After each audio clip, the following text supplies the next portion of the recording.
All right, welcome back, everybody, to Archaeology with Flint Dibble. We're here to talk some archaeology, of course, and I'm here with Gnostic informant Neal Sendlak. I've been on your channel, twice now? Yep. So it's time to return the favor. Neal first found me, I guess, after my debate with Graham Hancock, and he was like, let's have him on and chat about it. And Neal just did a debate of his own on the Matt Beall podcast, right here with Dan Richards, the buffoon or clown, as we call him on this channel, because he's never been very nice to me, so I'm not going to fucking be nice back to him. Fair game. And so, yeah, alternative versus mainstream ancient history debate. They covered a range of topics: Gobekli Tepe, pyramids, Baalbek. Mostly the pyramids was the real core of it. And it's like a three. Supposed to be. They changed up the format last second, which I was a little disappointed about. But yeah, so we got to get into that because I think that's a key thing. And then we can talk about the differences between our debate prep strategies and how it went down, because I think that's an important thing for people to recognize when you engage with pseudoscientists. Okay, so yeah, tell us a little bit about this. So for people who have not seen it, it is a 3 hour and 10-minute monstrosity. I finally listened to it all yesterday, and there's some real good segments. I highly recommend the middle part of it, where they talk about the chronology of building the pyramids. Other parts, it's a lot like Dan just rambling, which we'll get into a little bit and make fun of him for as well. But yeah, so tell me the background behind this debate. What happened with this? Yeah, so obviously I'm not an expert in Egypt. I never claimed to be, neither is Dan. But I made a post about Egypt in particular, and I was talking about the pyramids and how the pyramids are built. And I made a post basically saying, like, if you're someone who's you're not educated at a high level in how the pyramids were built, what's the normal thing to do? If you ask 5 different scholars, maybe you ask an Egyptologist, a historian, an archaeologist, an anthropologist, and something else, I don't know, 5 different fields of study, how the pyramids were built, you might get 5 different answers. And you might be still confused. You might still not have a clear picture on how the pyramids were built based on those 5 answers. The normal thing to do, in my opinion, isn't to conclude that they're all wrong. So let me go out and find some random amateur who best describes how I want it to sound. I think the normal thing to do is to keep going, to keep studying, to keep learning, to keep asking questions. And I used Dan as an example along with Graham Hancock, and then Matt Beall was like, "Hey, why don't you guys have a debate on this?" So for about a month, about 3 weeks at least to about a month, we were supposed to debate the pyramids. Also, we were going back and forth in text, the pyramids, but also let's talk about academia, gatekeeping, that type of thing, and that was it. And I was like, "Oh, okay. I agree to those terms." And he even said to me, I said, I'll do it if on one condition, you give me at least 20 minutes, undivided, no interruptions, where I can present some slides that is for the reason why I'm convinced that the pyramid, the Great Pyramid, and the other two, the pyramids, were built by Khufu and his sons. Okay. He said, sure, go ahead. And then as soon as we sat down, I'm not kidding, literally when we sat down, well, actually, I shouldn't say that. The night before, he said, "Is it cool if we talk about the Sphinx too?" I was like, "Sure, whatever." I was like, "I'm not going to say much about the Sphinx. I don't know much about it, but yeah, we could do that." As soon as we sat down, all of a sudden, curveball, and like, look, Matt, if Matt's watching this, I get it. You're right. I probably could have said no. He did ask me. He's like, "Are you all right with if we talk about Younger Dryas and a whole bunch, and we'll have a back and forth?" And I was like, whatever, dude. At first I said, well, that has nothing to do with my Egyptian theory at all. Like, I don't know what this has to do with anything. He said, oh, I think it's definitely related. We have to talk. I was like, all right, listen, it's your channel. Fine. So instead of me opening up with my 20 minutes undivided, we started talking about Younger Dryas. And none of us there have any fucking clue what we're talking about. None of us are geologists. It was kind of not, I couldn't even imagine being someone who actually does study that period and watching us try to talk about it. It was probably so cringy. But whatever. So this is how I had it. So here, wait, let me pull up the chapters again. And so just let me clarify from my point of view some of this. Neal had mentioned to me and other scholars that he was doing this debate. I think you mentioned you talked to Therese, Aussie archaeologist. Who else did you talk to? Give a shout out to them, actually. There's a few people who I reached out to in the weeks leading up to the debate, just asking them, hey, this is what I think. Am I right about this? What do you think about this? What do you think about this? Justine, that woman, Warren, that's the name of her handle. She's right here. Yes. Go and subscribe. There she is. Average Aussie Egyptologist. She gave me hours of her time to even jumped on a call with me and talked about this stuff. So really, really want to shout out to Average Aussie Egyptologist. Also, Joseph Wilson was going back and forth with me as well. A few others too, but those three in particular were very, very helpful. So yeah. And so in a sense, Neal did his homework on the pyramids to be able to talk about the pyramids, which is what you do when you prepare for a debate. You do your homework, right? People use that against my students. People use that against you. You're appealing to consensus. That's what we're supposed to do. Exactly. There's no way you can't escape appealing to academia to some degree. Even the pseudos are doing. The pseudos go, oh, here's what the academia says. Based on that, I think this, and they just go exactly. Yeah, exactly. Yeah. And so, in a sense, you were told this would be on the pyramids. We talked a little bit beforehand. I shared a few things. Other people shared some things. And then, boom, this is what it ended up being. Introductions, Younger Dryas for 13 minutes, astrological symbolism for half an hour, pyramid dating for what? An hour, when that was the key thing that you prepared for. And then Sphinx dating for 25 minutes, Baalbek stones for what, I don't know, like 20 minutes, Gunung Padang for 5 minutes, and then Is Archaeology a Science for about 15 minutes. And so, it obviously was a very different debate than what you had prepped for. And as I told you when I was listening to it yesterday, like the parts that were unprepared, it just sounded to me like, I don't know, two dudes in a college dorm room, meaning Matt and Dan. Sorry, Matt. I have some respect for Matt. Me too. I have zero respect for Dan, but I have a little bit of I have some respect. I love Matt. I think Matt is at least forward with what he thinks, and he gives things a fair shake, and he's respectful and professional. Yeah. And he's also funding a really important archaeological project right now, the pyramid. You know about that? Yeah. He's funding some of the research into the Great Void, is from what I gather. I don't know the details behind it, but I know he's involved in some level or not. Which is what people have been saying for years, because all these people are like, why don't you guys do this? Why don't you guys do this? Why don't you go to the Sahara? Why don't you do this? And scholars, archaeologists have been saying, look, we need funding. Can you fund it? And Matt's like, okay. Yeah. Put money on the table. That I respect, dude. He puts his money where his mouth is. No. Matt is straightforward and acts professionally, unlike some of the people that he platforms, like Jimmy and Dan and a few others who are just, they shit all over the place like cows. But that's a different story.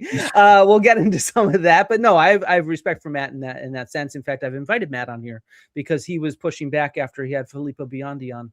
And I think he's pushing back in the right way on Filippo Biondi's fraudulent claims. And so I wanted to talk with Matt about that. And that's an open invitation. I'm happy to talk with Matt at some point and talk in a respectful, polite manner. I am probably not willing to talk about the vases that he collects, because that goes against my ethics. The collection of vases on from a gray market like that. So that's an issue that would violate some of the professional organizations that I'm a member of. I would be violating the rules of those organizations if I assessed a private collection like that. So I cannot talk to him about that, but I'm willing to talk to him about other topics. Sorry, that was a little bit of a tangent. And so my impression of half the debate is it felt like a few college kids in the dorm room sitting around just talking random stuff about history and archaeology, except for the section on the pyramid dating. And it was really, really tight. You had put together your research in a really interesting and compelling way, and you presented it really clearly. And even in the other parts of the debate, I thought you interjected some common sense among some of the rambling of Dan. Just to give, before we jump into the clip we wanted to start with, do you mind if I actually start with this Easter Island clip? Because it just of rambling and whatever Dan is. It just sounds like some college kid, like just rambling. Here, let me pull it up. Yeah. We're definitely in contact with both, and their legends say that they were looking for this place. Their king was right. I don't think I started at the beginning. Here we go. Where the oldest habitable layer on Easter Island shows foods from both the old and the new world. That is absolutely not true. Absolutely false. It absolutely does not. But whatever, if he wants to claim that, he can lie. So these guys were definitely in contact with both, and their legends say that definitely in contact with both. Hold on a second, pause real quick. Yeah. That I should have. I wanted to. When I heard that, I immediately kind of cringed a little bit, because when you say definitely, you can't. That language is like, so you're saying everyone's been wrong forever except for you. When you say something like that, definitely, they definitely had then where's all the papers about this then? How are you the only guy that knows this? Seriously, this is like really crazy. This is why my thumbnail for this says that he's confidently wrong, because that's how he is. He's very, very confident with his wrongness, and and it works for him. It works for him. The comments like, "Oh, Dan brought the evidence," and you know. So sometimes just being confident goes a long way in this world. No, it's a real problem, and that's why we call it a con artist, right? Yeah. Their king was like, had a dream. He knew this place was there. And this is where you could get into, you know what Axis Mundi is, right? Like, world naval. Every world naval is located smack dab in the center of that culture. Delhi, a Wailing Wall, all this stuff, except for Easter Island. If you're part of that culture, if you're part of the Polynesian culture, that is like the farthest flung corner you could go to have your world naval. Unless the sea levels were lower, as Matt pointed out the first time I was here, if you lower the sea levels, all of a sudden Easter Island looks extremely centrally located in all of the islands. As a matter of fact, it's like the last waypoint before you jump across the Mid-Atlantic Ridge, just like the wall. This is so not true. If you look at where Easter Island is, it is in the middle of the ocean. It's not in the middle of any islands. Even if the sea level was lower, it would still not be in the middle of the Pacific Islands. It would be much closer to South America, for example, than most of the Polynesian islands that we think of. So, and what's the dating on when they got there? Do you know by offhand or no? It's like something like 1200, 1300 AD. So it's like we're already in the late medieval period. We're almost near the Renaissance at that time, dude. Like, what is the contact? This would be in the sources.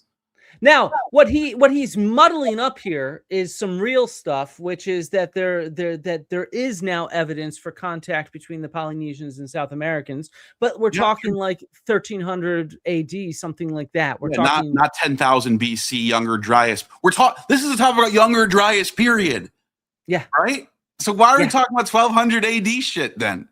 In fact, you're exactly right. This is in this early segment of the debate that should be talking about Younger Dryas and ancient civilizations and stuff like that. And it's confusing. Yeah. It's just, and this is what I mean. He just rambles and he just pieces together random stuff. John, there makes a lot of sense that there were people there. I don't think they had power tools, but I think this is a great good point. Leaning to either power tools or it's bullshit. They had power tools or it's complete bullshit. I think that's really missing the middle ground in that these guys. You know what? There were complicated people that existed back then. They did a lot more. I was surprised. I'm wondering what most of his audience thought about this performance, because constantly throughout the debate, he's agreeing with me that the pyramids are Old Kingdom, not 10,000 BC, let alone 25,000 BC, which he was on an appearance with with Randall Carlson recently, where that was the topic. And he's saying there's no power tools, there's no secret advanced technology. So if they're watching this, aren't they going, oh no, this is bad? Right? Well, so Dan's playing this game, which a lot of pseudo-archaeologists do. And I've covered this before on other live streams with other people, where what they try to do is they try to say, I'm more credible than these other people who are more crackpotted. Sure. And so, you see Jimmy Corsetti do this all the time. He gets into arguments on Twitter with Georgios Tsoukalos. And he basically says, oh, how could you believe in ancient aliens type stuff? My view of power tools at Giza is much more realistic. And so, Dan... I love the aliens at that point. Dan is kind of funny because, like, he is really wishy-washy. If you follow his channel, I've watched way too many of his videos. He doesn't like to come down very strongly on any one thing or another. He likes to kind of play around the edges and not say anything concrete. And the way that he makes himself sound plausible is by saying, I'm not as crazy as these other crackpots. I'm not suggesting power tools and whatnot. Yeah. The weeks leading up to the debate, I gave a clear position to Matt of what my position is. I said the pyramids were built by Khufu and his sons. Here's my position. And Dan's position was, I don't have a position. I just think scholars are wrong. So how do you even have whatever? I agreed to it though, but like that was what we were. That's what we were doing. Yeah, exactly. And that's night and day difference between my debate with Graham Hancock, where we both had two very clearly defined positions that we were arguing about, right? And so this is the issue with somebody like Dan, is he's just he lacks any substance. And it's just a bunch of rambling that has no substance. But to be honest, that's very effective in today's social media world, where it's just short sound bites and stuff like that. People are not interested in substance. They're interested in sound bites, and that works. They're interested in the narrative, not the data. Yeah, exactly. And so, this is how Dan works. This is what he does. If you go listen to his talks, it's just rambling from one soundbite to another that makes no real coherent sense at all. To be honest, I don't actually understand why anybody is a fan of his, but he's just mean and nasty, and then some people like that. Here, let's go on, because you have a good point that you're about to bring up. Sure. More than we give them credit for, a lot more than science is giving them credit for. Science is doing that pendulum thing. It's either all the way here or all the way there. But in reality, these guys were complicated. Sometimes their myths actually tell us what they were up to. Which is funny. He's like, scientists are like this. Scientists are the ones that are out there saying these guys are complicated and we need to test their myths and stuff like that. This is what we publish on. So he's just... There's tons of disagreements in the literature. Yeah. So like, I don't know. Whatever. This is how he is, yeah. Sometimes we should actually listen to what they had to say before we just knee-jerk out of it. Now, we got to take it with a grain of salt. Thankfully, we have the cargo cults as an example as to how quick things can evolve and get bastardized, right? Because that makes a lot of sense. Anything. But here you go. Here's your time. But something I'm just asking the people watching this is like, if there was some sort of like narrative, mainstream narrative that had to be held up. This is what I hear a lot. Like, there's a mainstream narrative that has to be held up, and scholars are just like, basically, to keep their jobs, they have to uphold the mainstream narrative. If that was the case, then why would mainstream scholars date Gobekli Tepe to 10,000 BC? Why wouldn't they just say it's 3,000 BC? Because carbon dating. Exactly. The evidence.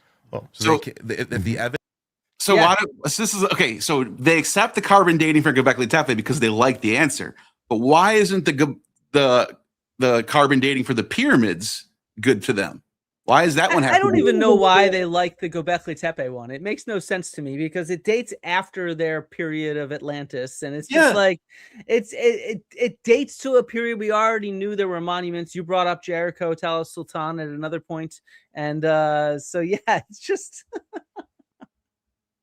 it's just so silly. But no, it's a good point because this is scientists go with the evidence.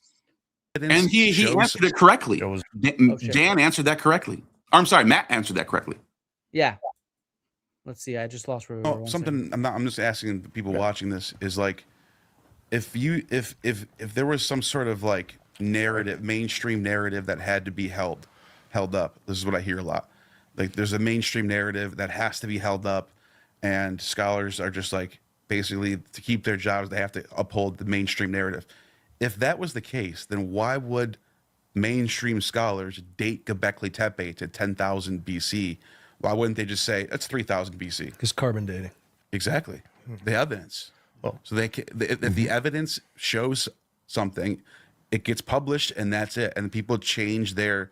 And another thing is like, there's this whole thing like scholars to be an academic, you have to tote the line. But like every single scholar I ever met personally is actively trying to reverse some sort of status quo. They're trying to become famous. They're trying to.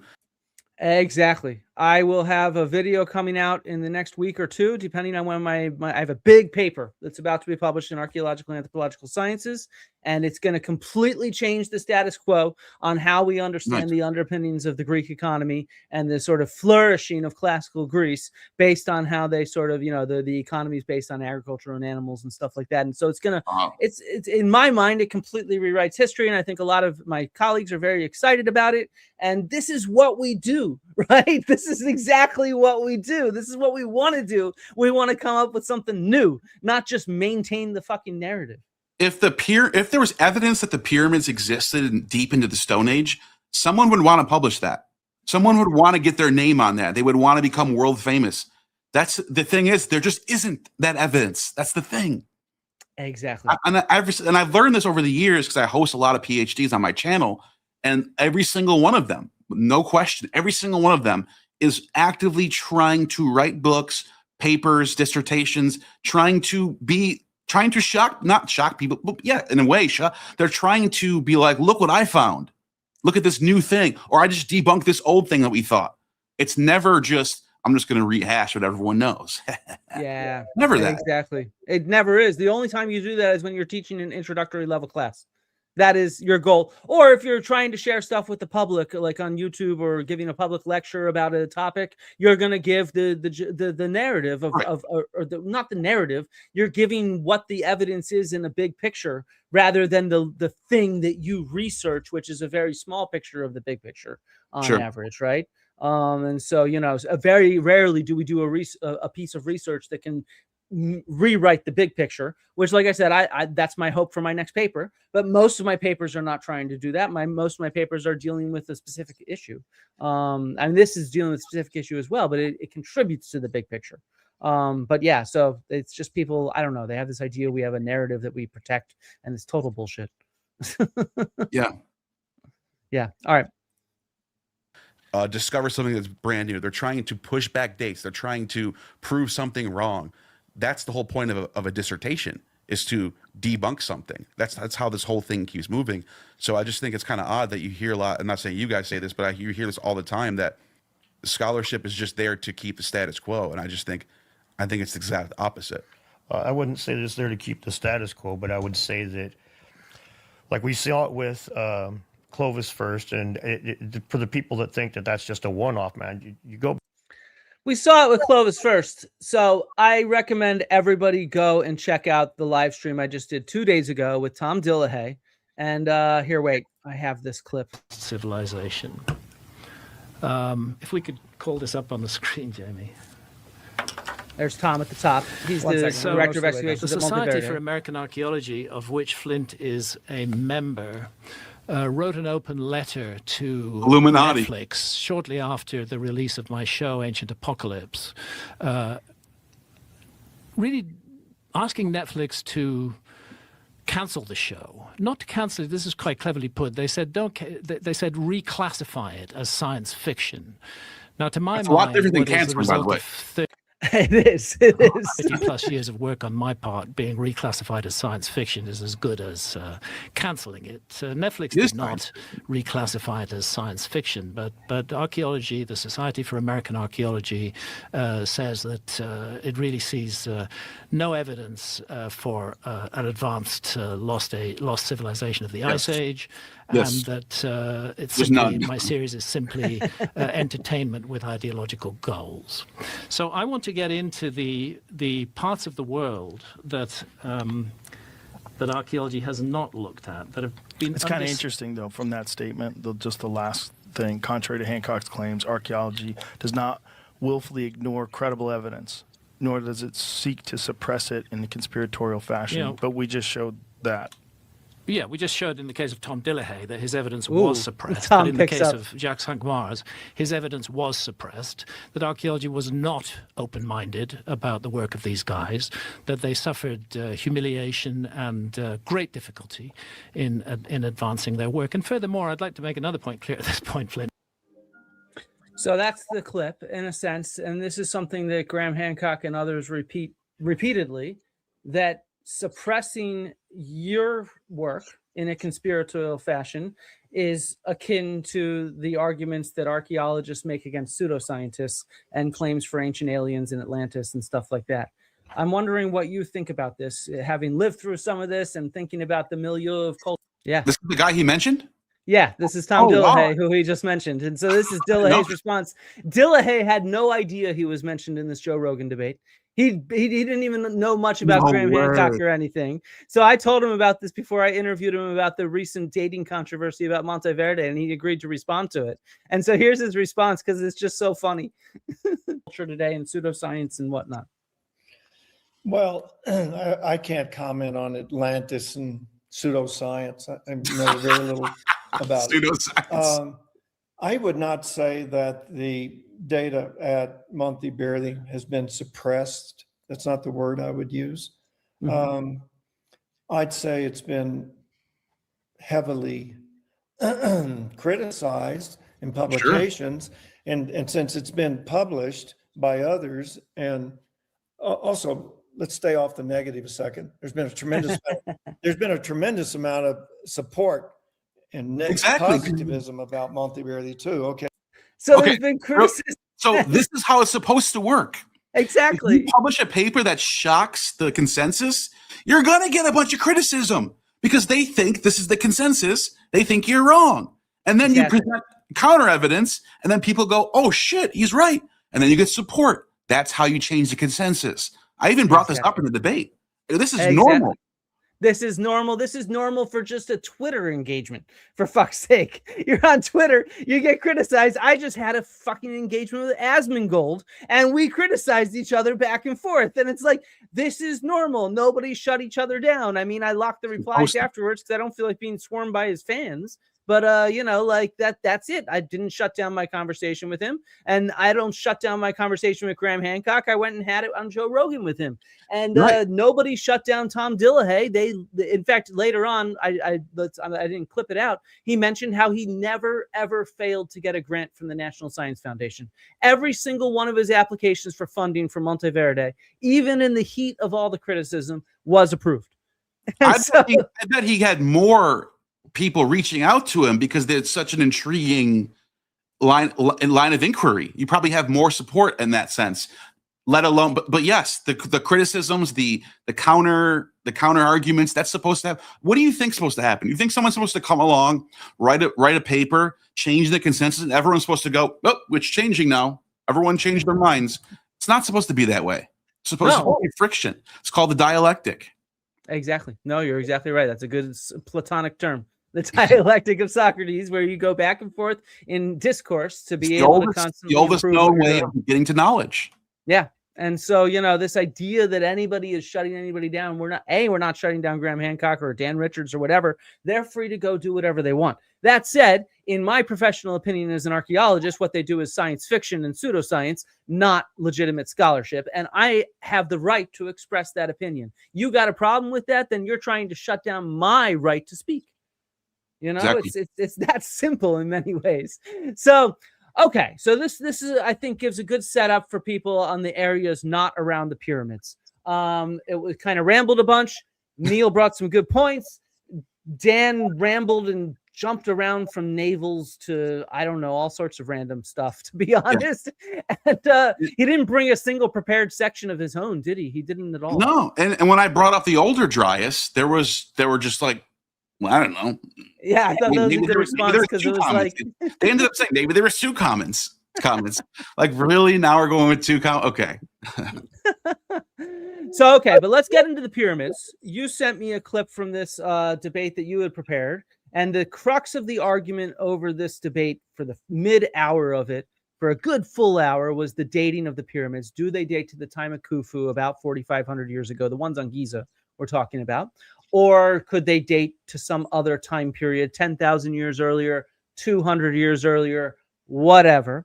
And for you, what was the smoking gun in the sort of 21st century that dates these? Clearly the Marir papyrus, the diary of Marir. Mm-hmm. I mean, that and the fact that we found it recently, and all the sources, classical sources, primary sources, just random dynasty sources, all of them are saying, this is Khufu's pyramid, this is Khufu's pyramid, this is Khufu's pyramid, all the way through until then we learned how to read hieroglyphs after the discovery of the Rosetta Stone. And then we found out there's more inscriptions that also point to Khufu. So it was getting affirmed more and more. And then finally, 2013, they discovered this papyrus where there's, I think, like 1,000 blocks accounted for on this thing, and the whole collection of text of them going to the Tura quarry and bringing blocks from Tura to Akhet Khufu with a determinative symbol of the pyramid on it. It literally says we're bringing blocks from the quarry and bringing them to the Khufu pyramid, and that's on top of what we already knew. Really quickly. So this is the Diary of Mirror, or the Papyri Wadi al-Jarf, as it's sometimes called. It's also sometimes called the Red Sea Scrolls, which is how Pierre Taillet, the discoverer of it, and Mark Lehner have published it. That's the book that I was reading a lot before the debate too. Great book. Mark Levin's book, yeah. Right here it shows Akhet Khufu, which is the name of the Great Pyramid of Giza, the Khufu's horizon.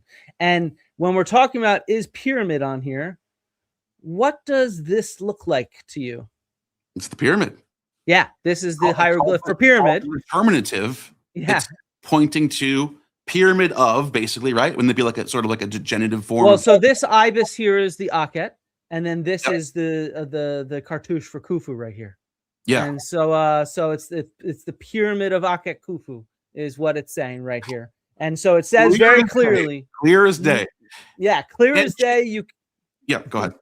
No, you go ahead. Well, in the clip that we're about to watch, Dan, I don't know why, if he thought, I'm not saying he lied, maybe he just thought this, because he tried to say, oh, we've already I discussed this with Zahi Hawass. He said there's no mention, he admitted that there's no mention of the pyramids in there. So I went back to that discussion to see if Let's watch this because it's funny. Oh, wait, no. Sorry, guys. Spoiler alert, he didn't say it. Go ahead. Wait, where is it? Is it showing up anywhere? I don't see it. Why is it not showing up? What are you doing, computer? Do you want me to share it on my end? I have it here. No, I got it. Okay. It might be loading. Yeah, it's probably just taking a second to load. Yeah. Here, wait. Let me. While it's loading up, I might as well just say, like, kind of give a little description of what's going on here. Dan tried to say that. Oh yeah, that's. Go ahead, play it. Oh yeah. It up, but I wanted to. This whole thing is talking about transporting and blocked from the quarry and bringing him to the pyramids. It dates to the exact same time as the reign of Khufu, between 2589 2566 BCE.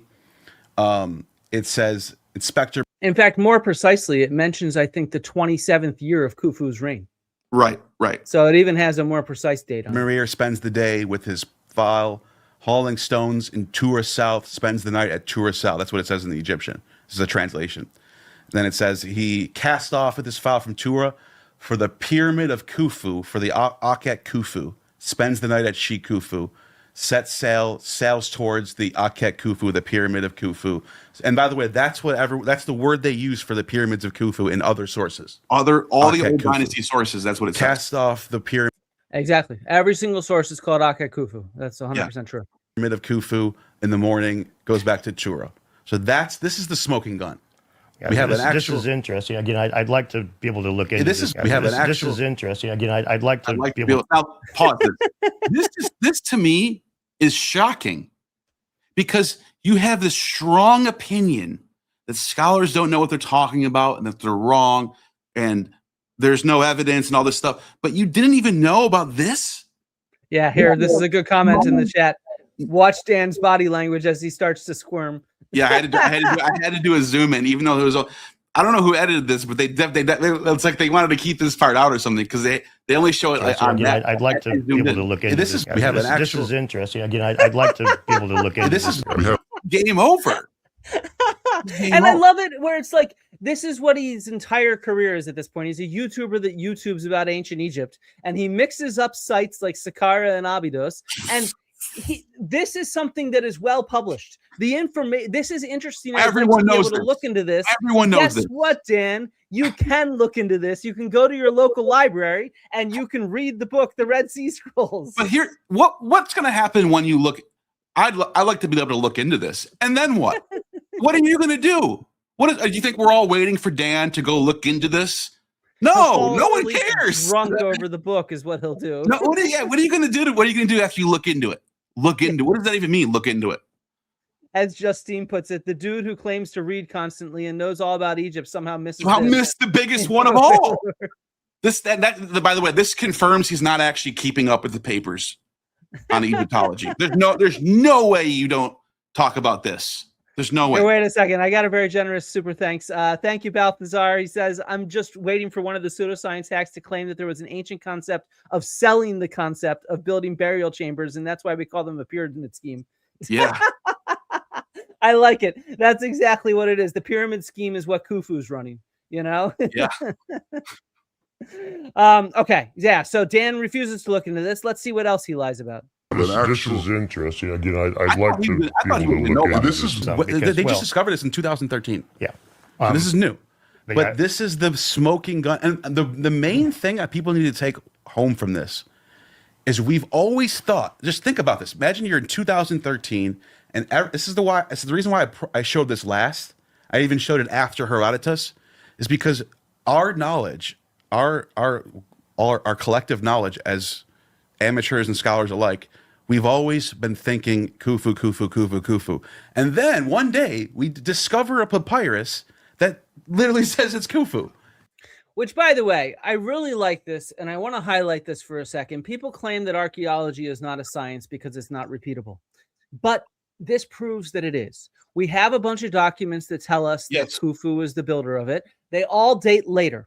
So our hypothesis is, well, this seems right. We have a lot of later documents, but we don't have any documents from the reign of Khufu that tell us it was. We actually do. We have the graffiti inside the papyri, but whatever, inside the pyramids. But you can still test it with further excavations by seeing what other documents you get. Do they confirm the hypothesis you have or not? And then we find a new papyrus, dates to the period of Khufu, mentions stones being hauled to build the pyramid of Khufu, and it dates it to the 27th year of Khufu. And it's like, this is as replicable as any other field science. This is how you test in history. You discover. Well, not just history. The same thing with astronomy when you explore new areas of the sky. The same thing with biology when you do field collections. Any field science that actually engages with the world outside of a laboratory.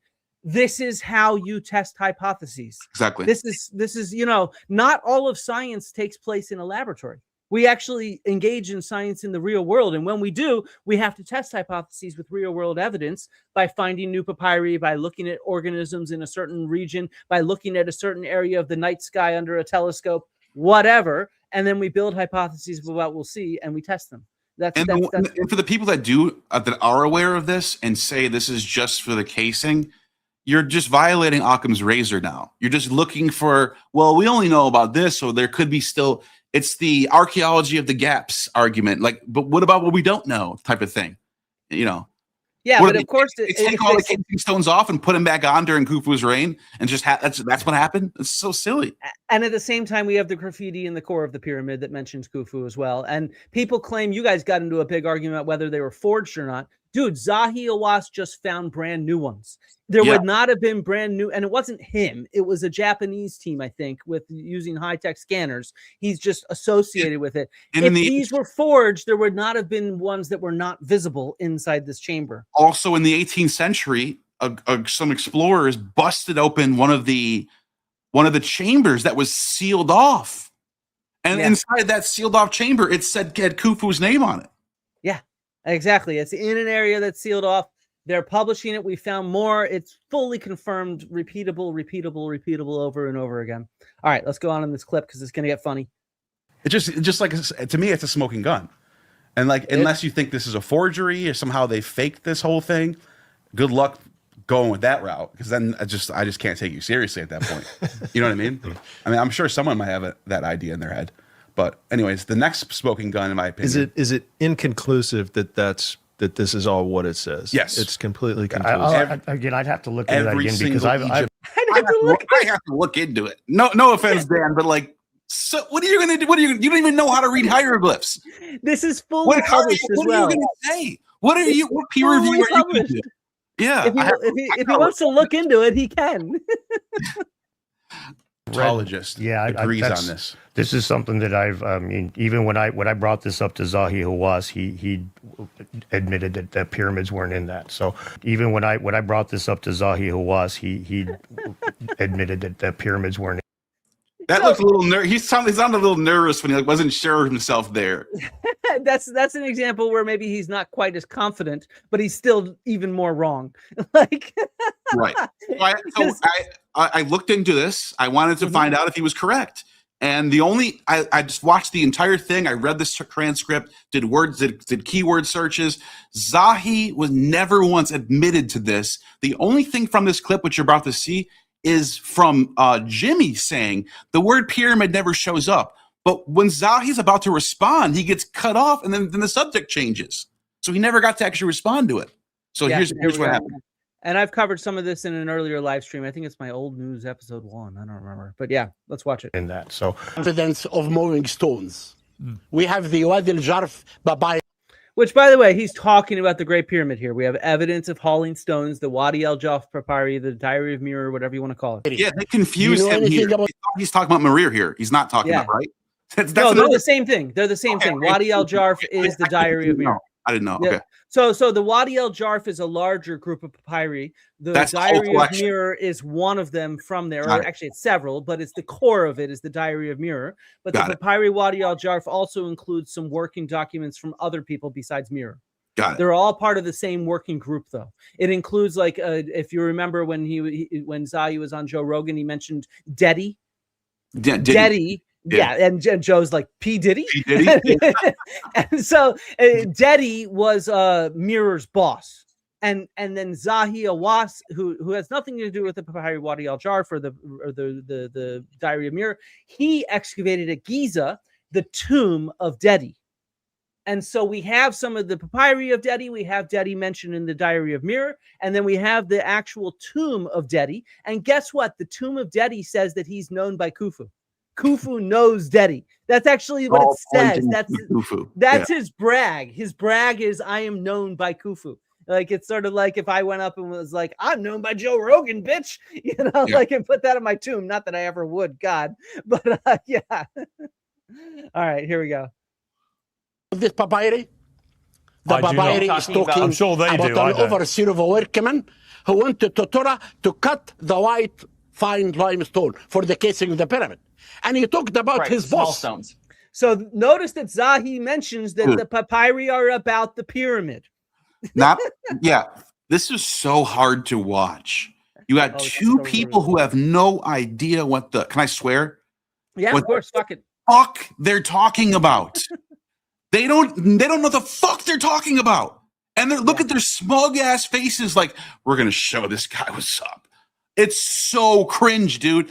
The level of Dunning-Kruger in this video is through the freaking roof, dude.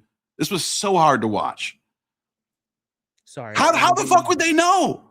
But when did they have time to, when did they study this shit? Never. They never have. They have no idea. They're just talking out of their asses. Yeah. Yeah, exactly. All right. Sorry. We're getting swarmed by, sorry. I apologize for people who are coming in to troll me. That's all right. It gives you more. It just gets you more boosted in the algorithm. I guess I need to pay more attention to the chat a little bit. Just let's go. Assign a few wrenches out there. That's all you got to do. If people are saying nasty stuff, I see some people who are mods in my channel in the chat. Can you please block racist chats? Okay. That includes you, Justine. That includes you, Dan. You can block racists that are coming after my Twitter war with Asmongold. All right, let's go on. His name is Those Diddy, stones are like 4 to 6 tons at the most. You have in the Middle Kingdom. Right. And by the way, when it comes to that papyrus you keep talking about, it says absolutely the word pyramid is not mentioned one single time. Pyramid is not mentioned one single time. Pause. Look at Dan's face here. He thinks this is like, well, Jimmy said it, so it's got to be right. Like, he doesn't even realize this is not correct. Yeah. And they're like the smug looks on their faces while they're confidently fucking wrong. And by the way, the word pyramid comes from Greek. Why would the word pyramid be on the fucking pyramid, be on the papyrus? It literally means a cake that's shaped kind of like a pyramid. It's from the word from cake. Yeah, so exactly. They obviously have a different word for the pyramids. If they use the word horizon for whatever reason, I'm sure there's a reason for that. But that's the word they use. It's in the other sources. Not only that, it's got the freaking determinative symbol for the pyramid on it. Yeah, which we just showed. And it's just like the word pyramid is in there. And these guys are just so confidently wrong. They're yelling at Zahi Hawass and just making it up as they go and laughing at him while being completely wrong. It's pathetic. How are these people allowed back on Piers Morgan? I wish Zahi heard that. Maybe he didn't hear Jimmy say that. It looks like there was some little interruption in the but he never responded to this. That was so disappointing. Yeah. Zahi, but he didn't watch what happens. He gets cut off. Yeah. Answer, you do not. I gave you the time to talk. Give me the time to answer you, please. You never said yes or I'm no, though, saying- to that prior question. Change the Concerned that things. So the answer is no, I won't give you the time to talk. I'm just going to interrupt you I'm and going to be an change the asshole. to you. subject after I just said something that was objectively incorrect. Yeah. That's how this goes. Exactly. And then thousands of people. How many views is this? Oh, like 1 million, I think. That's Millions of people walked away from this completely uneducated. Millions. Terrible. That's crazy. terrible. Have not been What do you kingdom, mean and you there's don't know that? absolutely no documentation of any kind describing how the pyramids were constructed. Again, there's missing history. The Papyri Wadi El Jarf documents how they were constructed. By the way, bringing blocks to the pyramid is describing how it's being constructed. Yeah, exactly. That's like, and not only that, let's like, for the sake of argument, you're right, Jimmy. It doesn't tell us how they lifted it or how they placed it or how they measured it. You're right. Maybe we don't have those details, but it tells us when it was happening. Yeah. By the way, we Justine know wants to when point this- out that Egyptian for pyramid is myrrh. Myrrh, yeah. Yeah. No, we have, and the thing is we have lots of different sources of evidence for how the pyramid was constructed. We have the tools that they used. We have the ramps that are going there. We have tons of stuff that give us a sense. Now, there's debate over the layout of the various ramps. There's debates over some various specific things. But in terms of like broad brush strokes, we have some sense over how the pyramids were constructed. Like, you know, like to say otherwise is just being to, you know, Jimmy's the guy, the same guy who said, well, Plato, since he wrote in Latin and no one speaks Latin anymore, we don't know what Plato actually said in Timaeus or in Timaeus. This is what we're dealing with. Plato spoke Latin. Still speak Greek. Yeah, he literally said that. He said, well, since Plato spoke in Latin and no one speaks Latin anymore, how do we even know if the translations are correct? He could. Wait, what do you mean nobody speaks Latin anymore? Millions of views, thousands of comments, no one's checking them. Like, it's depressing. It's depressing to know this is what's going on right now. Oh my God, it's so ridiculous. I teach Latin and I read ancient Greek. I publish stuff from my ancient Greek still readings. speak Greek today. Yeah. I mean, it's not, modern Greek isn't exactly the same as ancient Greek, but most people who speak modern Greek can read ancient Greek and understand it's fairly different. If they read Katharevusa, which is a modern it's a way that makes modern Greek and ancient Greek more similar to one another. Then yes. Or if they've been learned ancient Greek, but ancient Greek and modern Greek, while there's a lot of overlap in vocabulary, they're very different grammatically. And, of course. It'd be like us trying to read like Old English from like like Beowulf or something like that, or even older. But the point is like it's not completely gone from us. You know what I mean? Yeah. Okay, let's move on. That happened right after. You are wrong. You are wrong. Out of the 100,000 hieroglyphs in Egypt, there's not one single one that depicts or otherwise describes in any capacity the construction of the pyramids. And again, that diary that you keep citing actually doesn't include the word pyramid whatsoever. Just how the fuck do you know this, Jimmy? What the fuck? Are you just an all-knowing sage that knows everything? How you don't study this subject? How are you telling the Egyptologist what his own field is? Yeah. No, it's so sad. Like Dan Richards had just said, it's an assumption. Really? That's yes. He's the one who talks about this on Joe Rogan. He was talking about this exact. So he was talking about this exact papyrus. He said, "Joe, we have them. They say it." I've covered that whole Joe Rogan conversation, and he talked about this papyrus in depth. And Dedi and Mirror and everything, and the pyramid themselves. Yeah, but he says that. And by the way, as Justine notes, it's not just that one pyramid glyph; it's full of pyramid glyphs. It repeatedly mentions Akhet Khufu with the pyramid determinative. Repeatedly, So he's just wrong, and it's like, and then Dan just goes, "Well, he admitted to me." You could tell he wasn't confidently. You could tell he was questioning himself when he said that. But then after he said it, he starts getting he just starts to go, well, he admitted this to me. Well, look at him now. Look at his face right now. I'm right. You're wrong, dude. You were wrong. Confidently wrong. If I was this wrong, he's a con artist. If I was this wrong about something in that discussion, I would have pinned a post by now saying, I said this in the debate, I'm wrong. Because this is really wrong, dude. This is really wrong. Yeah. You know, well, we're gonna go through a bunch of several really wrong things he says. All right, let's go on.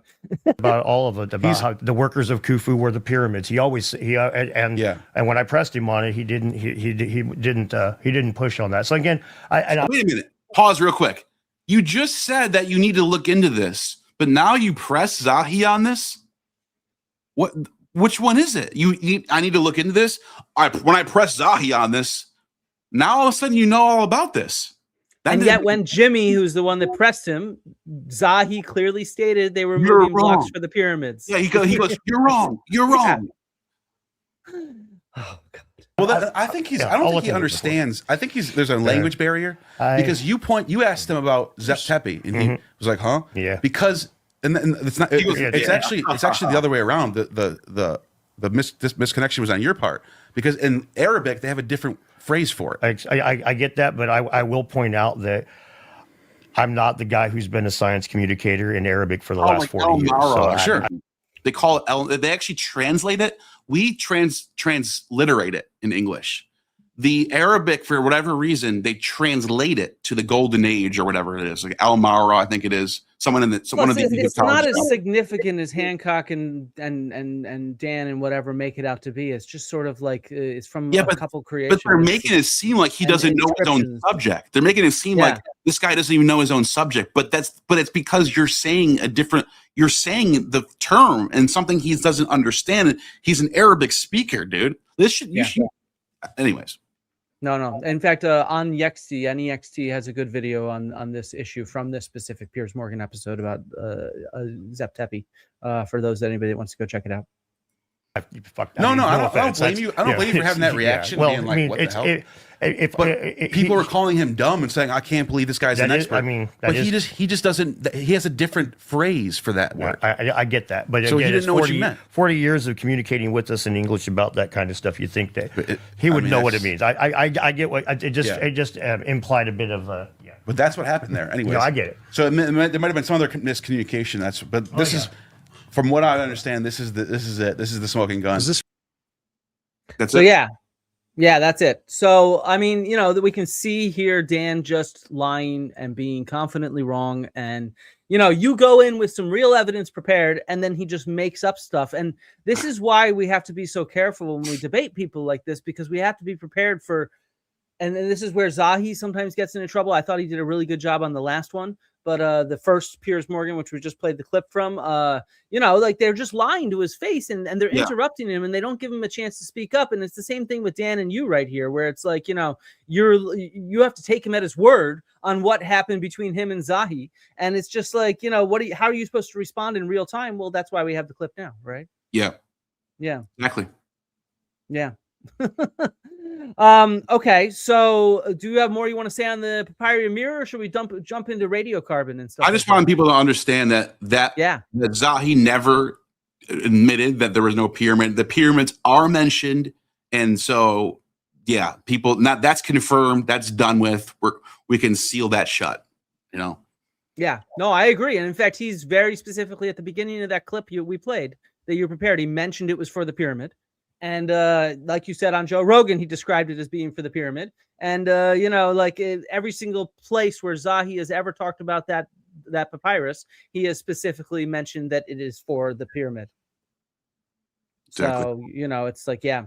So, okay. So this was one of the key historical sources for the dating of the pyramid of Khufu to Khufu's reign 2,500 years ago.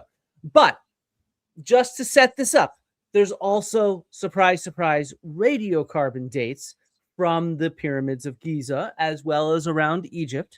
And there's been a raging controversy, let's say, on what these dates mean, because the initial studies suggested that the dates dated 200 years early.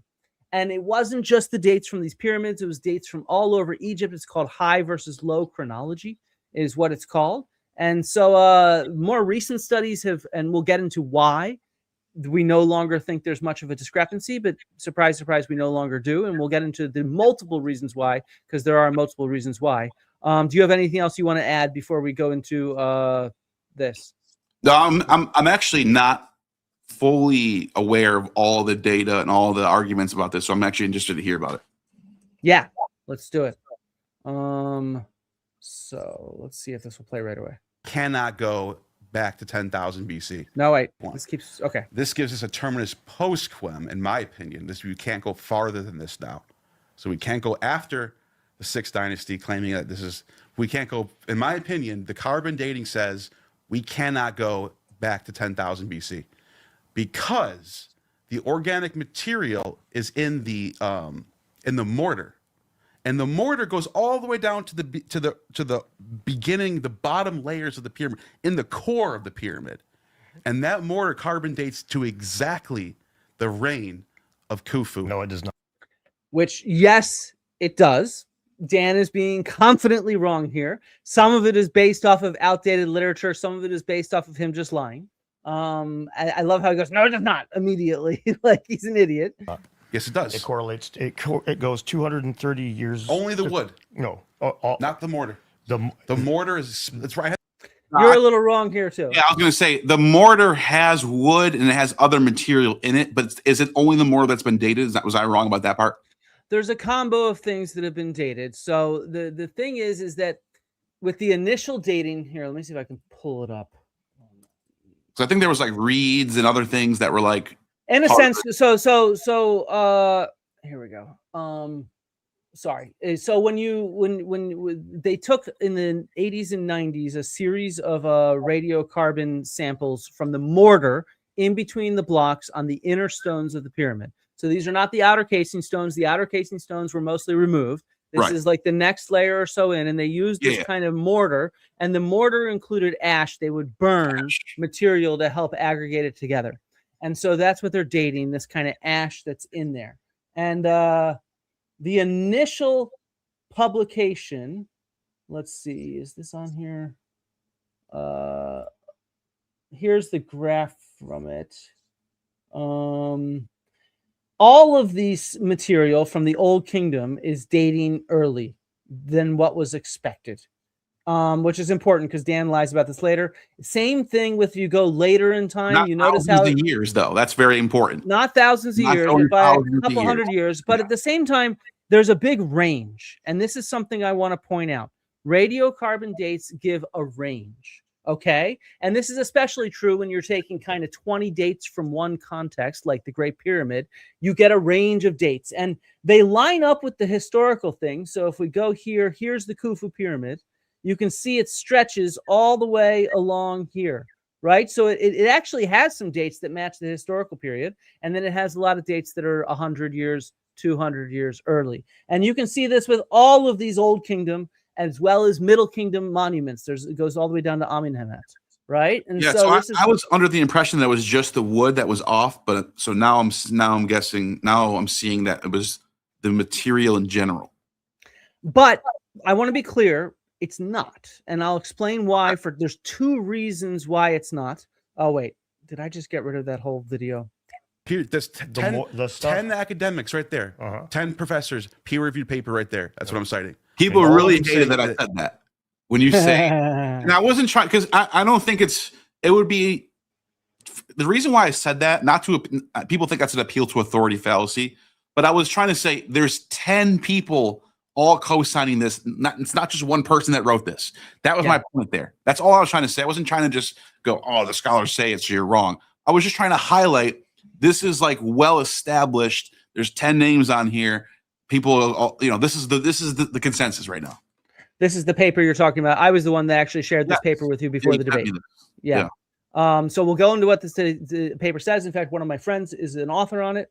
And I know several of the people on here, but that's beside the point. In fact, one of them sent me slides for the Joe Rogan debate. It was exactly to the reign of Khufu. They're using Bayesian modeling to eliminate the dates that don't correlate. No, they don't. You're correct. He is not.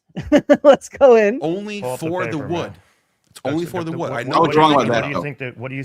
You are wrong about the only for the wood part. Yeah. I think that they pulled out of the mortar that was organic. Wood. The wood. That's what we're talking about. The wood is either reused. Okay. Because the other they didn't do that in the first, second, and third dynasty. It's only the wood that has a different dating problem with like 100 to 200 years later. Now, the only problem, there's a reason why I have terminus post quem there is because even if you wanted to say, but the wood goes back another 100 to 200 years, you still have to deal with the other. I'm wrong about this, is what you're saying. You're wrong about this. That's actually not what I'm playing. I want to get something else Dan says. I legitimately thought, just for anyone who's wondering, I legitimately thought that other material was dated and only the wood was off. That's why I'm saying this. It's not me being. This is literally what I thought. This is what I thought. So I was wrong. Yeah, and we're about to go into why this discrepancy existed and why it does not now. But I just want to finish playing what Dan claims here really quickly. Dates to this no period. other mortar That's what it is. It's wood. It's wood ash that they pull out of the mortar. It's wood ash and seed particles that they pulled out of the mortar. It's all that's 250 to 300 years older when they did the Bayesian modeling in order to make that go away. That's what I'm saying. You have two options here. Either they reuse wood, or the dating was off, which is what this paper is saying. No, hang on. Now what you got here is the carbon dating the written record align in the first dynasty. The carbon dating the written record align in the second dynasty. He's wrong there. Like it's the resolution of high versus low debate for Old and Middle Kingdom Egypt. And so it mentions here really? You actually read this in the thing. Actually, we might have you read it right here. The third up until the end, and then they veer off and they go off about 300 years and they go back together. That's not what happened. That's exactly he's wrong about this. He's completely wrong about this. He's completely lying and making this up. Completely lying and making this up. That sounded somewhat legit. Like I was like, oh, that's true. That's kind of I get why he thinks. And in fact, if you actually read specifically what refutes this on air. We're gonna play it.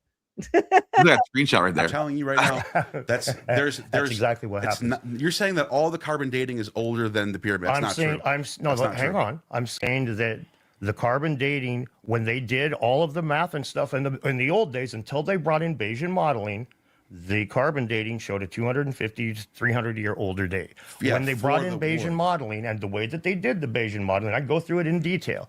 They eliminated any date that didn't correspond with the known king, and they favored earlier dates than the later dates. Right. So okay, sorry, I thought I had that clip there. We're gonna do it ourselves. A couple things. One, I got something wrong. They date charcoal, not ash. So that's actually, it's just the charcoal. To me, ash includes bits of charcoal, but Dan is actually a geoarchaeologist who understands the difference between ash and charcoal. So I'm going to take his word on the fact that it's different.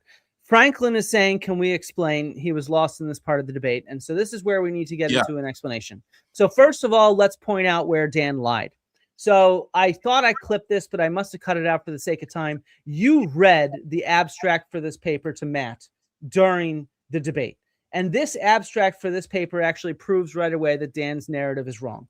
The unrivaled millennia-long historical chronology of ancient Egypt forms the backbone for archaeological synchronization across the entire Eastern Mediterranean region from 3000 to 1000 BCE. So we're talking about for 2,000 years, what we know about Egyptian chronology, it locks in synchronisms. So what we mean by synchronisms is we can put in order sort of pottery styles. Like if you go out on the street and you look at cars, you could say that car is older than that one, right? Because you understand the style of them. But all of a sudden, if you're dealing with, say, cars in Japan versus cars in the US, you might be a little confused. So you need to have an example of a US car exported to Japan to understand how to line up where they line up those different styles. Does that make sense? Mm-hmm. So this is what we use to date pottery and things like that. We use Egyptian material culture because it has the Great Kings list and it's well understood. Egyptian cartouches or pottery found on Crete or in Greece or in Italy or in the Near East, it all helps us lock in dates for various pottery. So it's very important to get the dates of Egypt correct. Okay, so, but there's an issue with this. For more than a century, scholars have wrangled over the correct calendar, so the dates of this Egyptian record, with older scenarios being referred to high and younger ones as low chronologies. Offsets between the two can be as great as a century, substantially confusing connections with other civilizations of the time.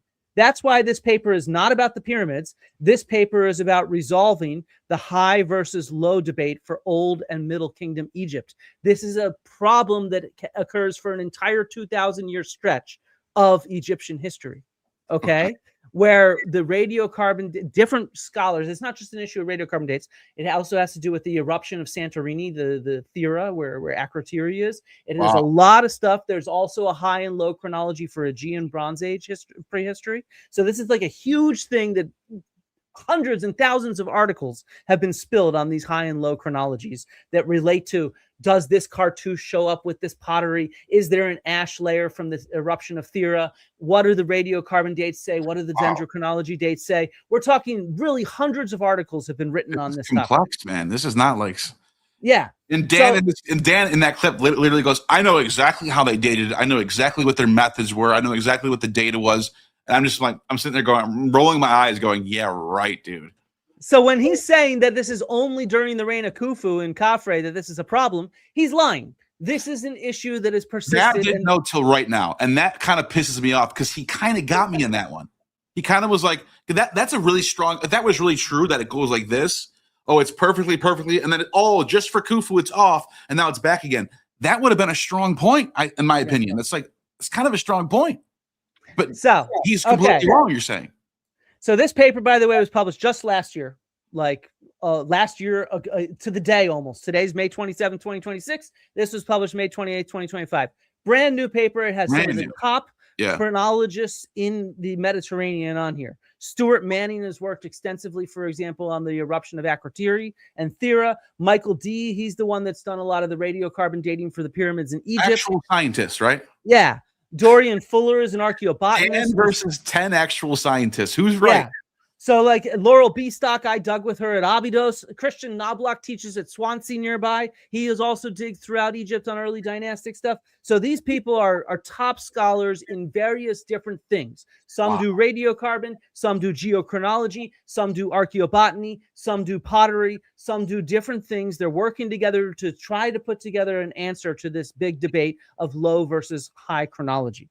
So they say here we've settled this debate for two major periods of political unity in ancient Egypt, the Old Kingdom, the Pyramid Age, and the Middle Kingdom. So not just Khufu, this is a larger issue. Wow.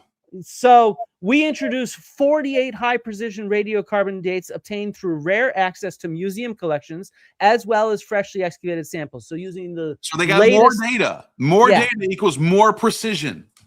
And by combining these new results with legacy radiocarbon data and with text records for reign lengths of kings within a Bayesian statistical framework, we show that the low chronology is no longer empirically supported for the Old and Middle Kingdoms. That's where I got tripped up, Flint. When I read that, I thought they were saying we actually carbon dated other stuff other than the wood, and it came back right. This was my mistake. They're combining everything. They're not throwing out anything. I'm admitting right now, for the record, I made a huge mistake with this paper. I thought they were saying we used to think that because the wood was off that this was a problem, and then we dated all this other stuff and we found out it's legit. That's why you can see me kind of tripping up. So let me go through the history of this because now this matters as well. So we have the history of this misunderstanding. I showed that chart. This was the first example where we said, hey, something's off. You notice all these lines, the black ones are the radiocarbon dates, and then the shaded ones are the historical dates. They're all off all the way through the Old Kingdom and Middle Kingdom for over 2,500 years. This is what we're looking at right here.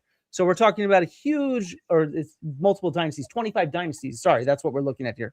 So there's this huge discrepancy between radiocarbon dates and whatnot. So the first explanation that came out in the 90s when they first started discussing this, why might we be getting just wood dates that are older than our historical dates? Oh, maybe this is old wood.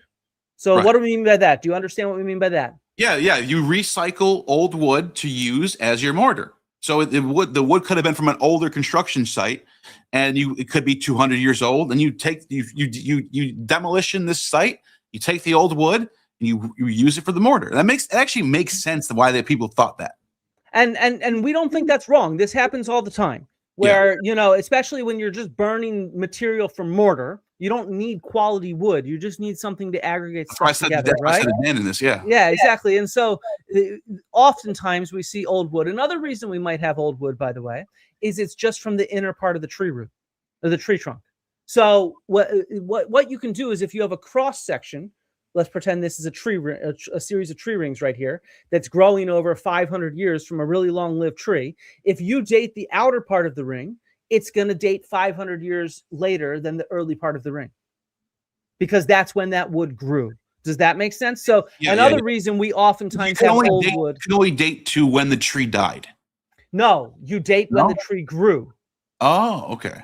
You're dating when the tree grew. So the inner dates on the inner part of the tree that grew when the tree was really young, that's going to date hundreds of years earlier than the dates on the outer part of the tree trunk.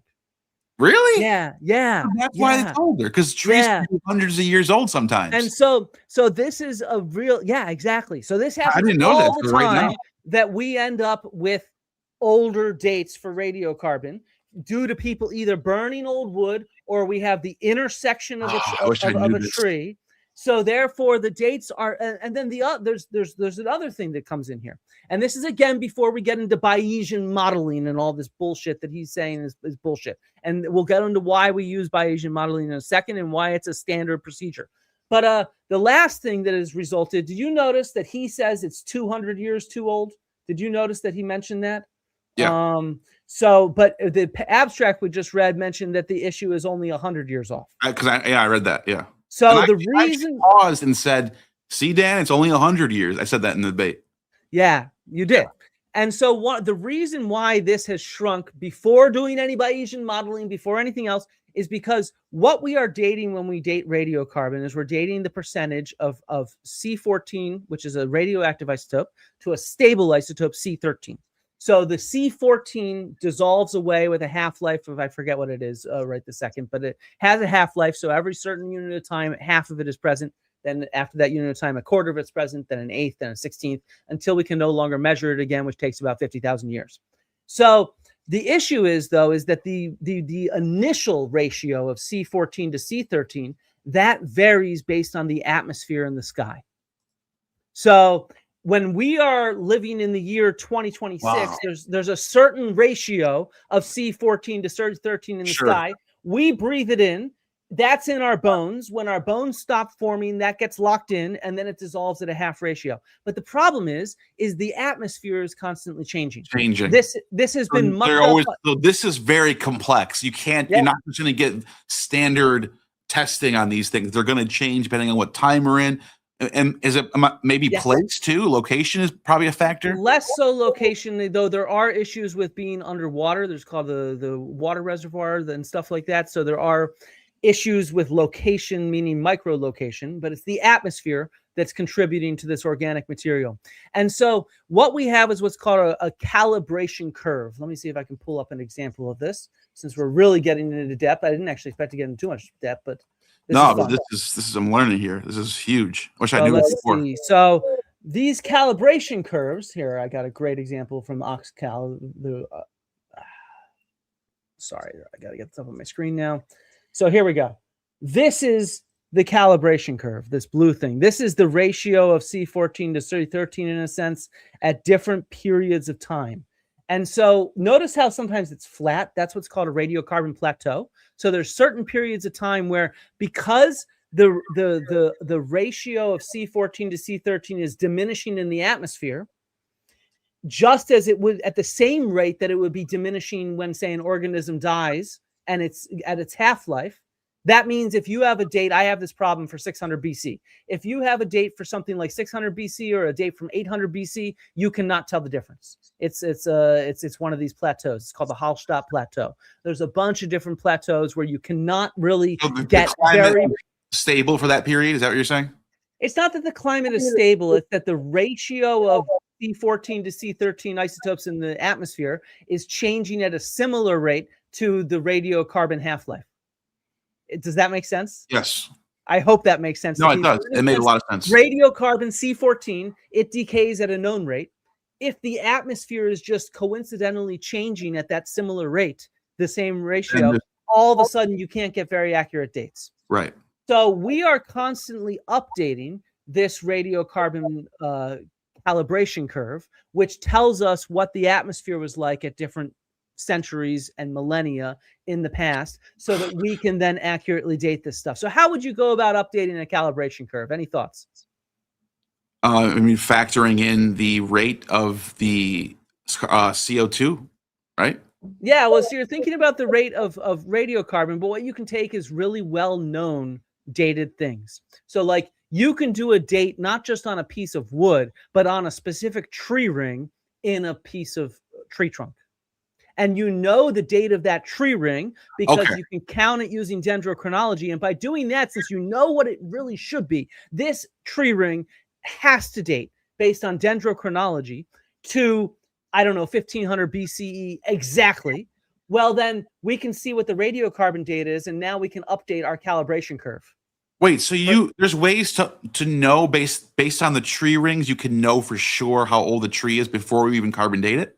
Yeah, of course. Yeah. In fact, that's how they tested radiocarbon, because you can just use that as your testing. Because you can take a redwood that we know has been and just count back its rings. So we know it was cut down in 1996. And if your carbon dating's off, there's that redwood started growing 2,000 years earlier, and then we can do radiocarbon dates on each of those tree rings in a sense. Makes sense. And then the other thing is those tree rings have a certain morphology based on they squiggle differently based on the climate of a year. So you can actually do, it's like a fingerprint. You can say this tree ring, because of its squiggle, dates to this year. And therefore, even a fragmentary piece of wood, you can lock that in without radiocarbon dating it. Wow. As somebody just put in, that's why you have a baseline. Exactly. This is a baseline. And so this is how you update these radiocarbon calibration curves, okay? So the reason why in the 1990s, they thought that this wood for the pyramids in Old Kingdom Egypt and whatnot dated 200 years earlier and not the 100 years earlier that we mentioned in that article, actually has to do with the calibration curve changing. The calibration curve has been refined multiple times. I think we're in the 5th iteration of it or 6th iteration of it. I forget exactly. I'm not a radiocarbon person, but I teach this stuff. And so because of these updates, we've been able to refine our dating. And that's why this discrepancy shrunk from 200 years to 100 years. You know, I'm sorry, but the idea that Dan actually thinks that what's going on in this paper is scholars massaging data on purpose to make a narrative is like, it's beyond my comprehension of how you can actually come up with that. He's just willfully ignorant and confidently wrong. Yeah. and he misrepresents it. Your paper that you showed had nothing to do with the pyramids. This is about all of the chronology of Egypt. Yeah. Like, this is not about the pyramids. The pyramids are one small facet of this paper. It's why I sent it to you, because it's really the core thing here. Now, okay. Let's get into what Bayesian modeling is. That's the last step, and that's one of the, so how do we update this? How do we get this better? Well, we do what this paper did. We get more dates. They have new samples. We combine them with our old dates, and then we use better and more up-to-date statistical analysis of it. And that's what Bayesian modeling is. Bayesian modeling is a statistical way of understanding large numbers of radiocarbon dates. So the reason why you need it is you never trust one radiocarbon date. One radiocarbon date can be off for so many different reasons. It could be that the wood, the charcoal that you're dating there was redeposited and mixed around by geology. It could be that you have an old piece of wood. It could be that you have the inner part of the tree trunk. It could be that sample was contaminated. It could be a bazillion different reasons why you never trust a single date. Instead, you want large data sets. But as soon as you have a large data set, this is an old graph, we showed it already, but you get this range. Radiocarbon dates don't date precisely. They date over like 100, 200 years, especially this old, right? They have a range of like 100 years. Sometimes that overlaps with what you expect. Sometimes it doesn't. Either way, you have this range of dates, and you need to figure out, well, these all come from the pyramid, or these all come from this trench, or how do we narrow down that range to answer the question of when something dates to, right? So there's multiple ways to do that. You could do that just the simplistic way. So I don't know, you have a layer of soil, Neal, you're digging through it, right? And in that layer of soil, you have a bunch of charcoal that you send off to a lab. It comes back with a bunch of different dates. Do you have a sense of which one you'd be more likely to trust, the earliest one or the latest one? The earliest one, the one closest to me. The latest one, then. Yeah, latest one. Sorry. Yeah, and that makes sense for one reason. When you think about it, if you're moving soil around, it might have earlier material in it, and you want to understand the moment that soil was deposited. Yeah, because there's reasons why it would be older, but there's not a lot of reasons why it would be younger. Exactly. So you go that's why the post-terminus quem thing, because if the dates are closer to you, you go with that one before you go with the older one. Exactly. It's the same thing if you have a bunch of pottery in a layer and you're trying to understand when this wall was built because there's this pottery underneath it. You can't take the earliest one because you're trying to understand when that wall was put down. And everything, it must be dated later than anything that's underneath it, if that makes sense, which means it's later than the latest date in there. Yeah. So on average, we prioritize later dates, but it gets beyond that. With radiocarbon, the issue is that we don't have a precise date. We have this range. And that's where you use something called Bayesian modeling. Bayesian modeling, all it does, it doesn't exclude anything. He claims it excludes dates. No, it accounts for all of them. But what it does is it accounts for the stratigraphy. So the stratigraphy meaning that if you have something that is physically over or under something, that adds a weight to how it ends up modeling it. Does that make sense? Yeah. So you know that this layer of soil has to be later than this layer of soil because it's on top. It's on top. But all of a sudden you have radiocarbon dates that are a little confused with them. So what you're saying is, well, we have extra information that we can use to refine our model. And we input this kind of extra information. That extra information could be the dates of cartouches. It could be pottery. It could be an ash layer from Santorini. It could be the stratigraphic sequencing of stuff. It's all this stuff that you throw into the model to then get your final refined resolution of this large data set and what it's showing.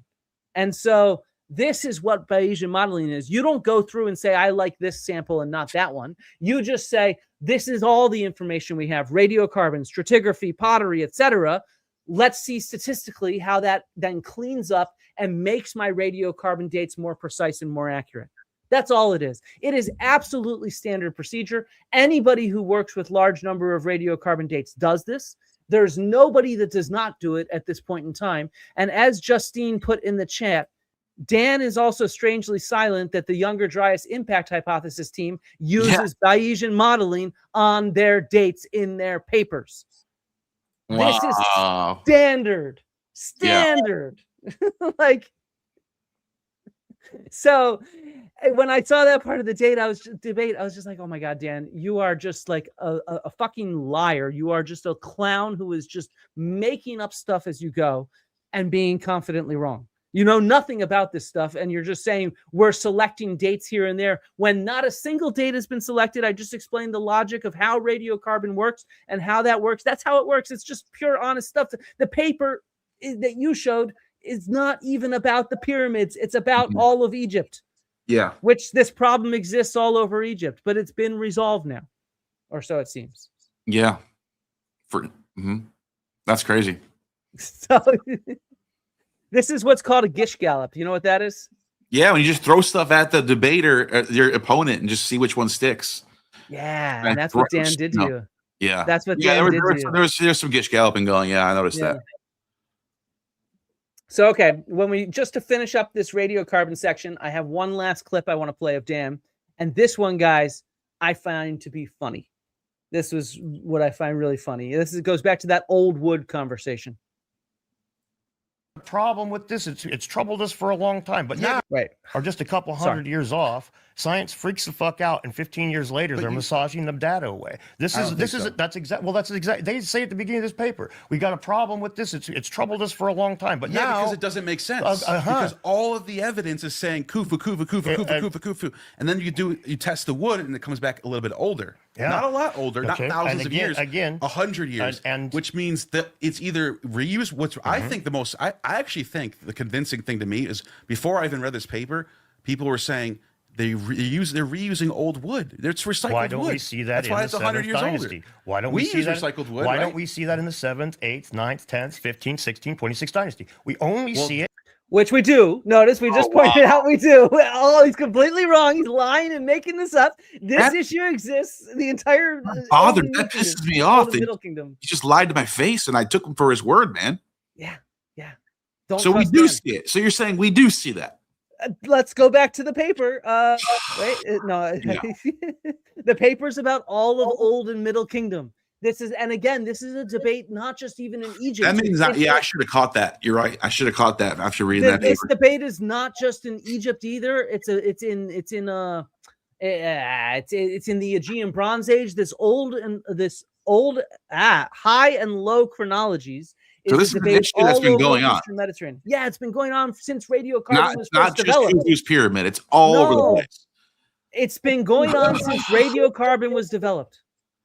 I wish I was a little more prepared on this section. I'm not going to lie. A little disappointed. Don't worry. I think you did a good job overall. I'm glad that I'm learning this now, though. So good. But no, this is an issue all over the Eastern Mediterranean, and it's been going on since radiocarbon was developed.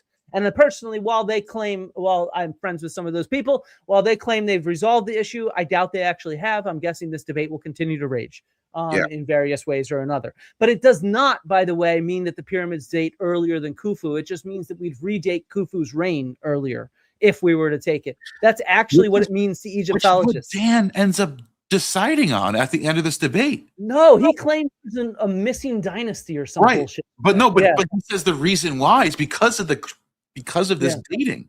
So he thinks, he actually says in this debate at some point, I think Khufu did build the pyramid, but it happened 200, 300 years before. Yeah. What are we debating then? All right, let's go on then, because he says a really funny whopper here that I just think is one of the funniest things he says. Dude, the anomalous, and again, that's like saying, why aren't we building things the same way as people in the 1600s? At the very beginning of 400 years is a long time. At the very beginning of dynastic Egyptian times, we have an alignment with the radiocarbon dating. It's just when they start these crazy building projects, and hang on, the first guy that starts these crazy building projects builds 3 times more than anybody else. Which is why he probably uses old wood. This is the one time in history we have massive amounts of records of them importing cedars from Lebanon. There was no shortage of wood in Egypt at this time. No. Is that true, too? This is the only time they have records of cedar? Importation? First of all, no, there's plenty of import going on. But second of all, if they need to import a bunch of wood, clearly there's a shortage of wood in Egypt. Right. The logic makes no sense if they have to. This same logic applies later on for the Baalbek part, where he's like, "Oh, we have evidence that they're cutting this gigantic stone that didn't carry."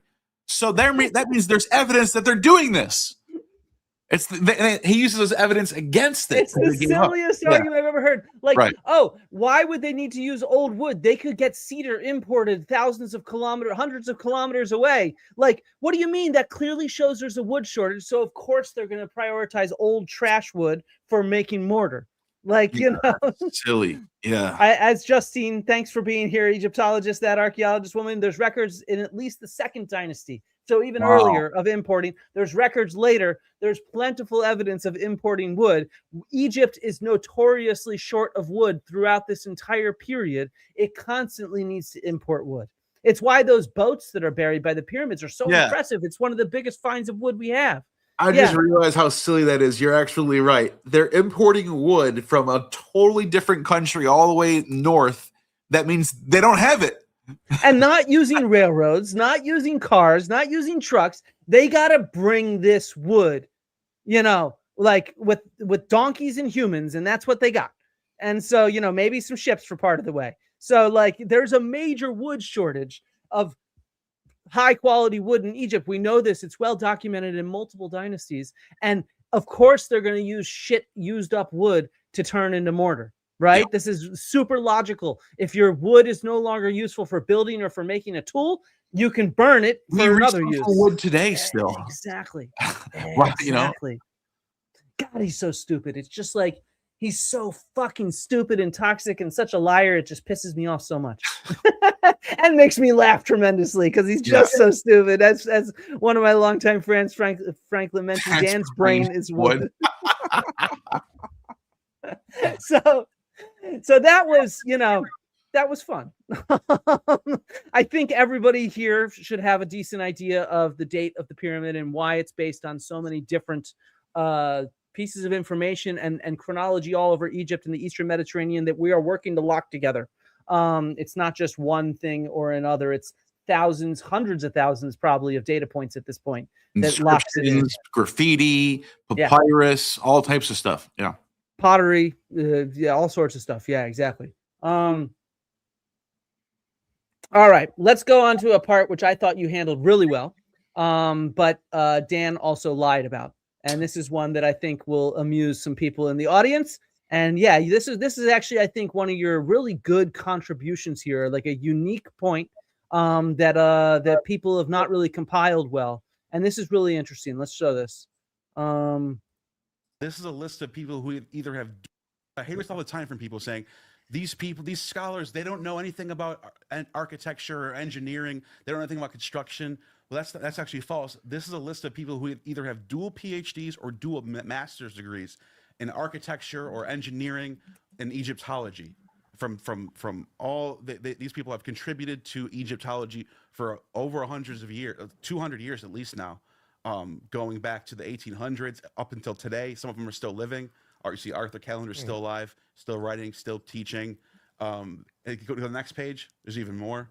I just wanted to put together a list. There's probably way more than this. This is all I could find in a short period of time.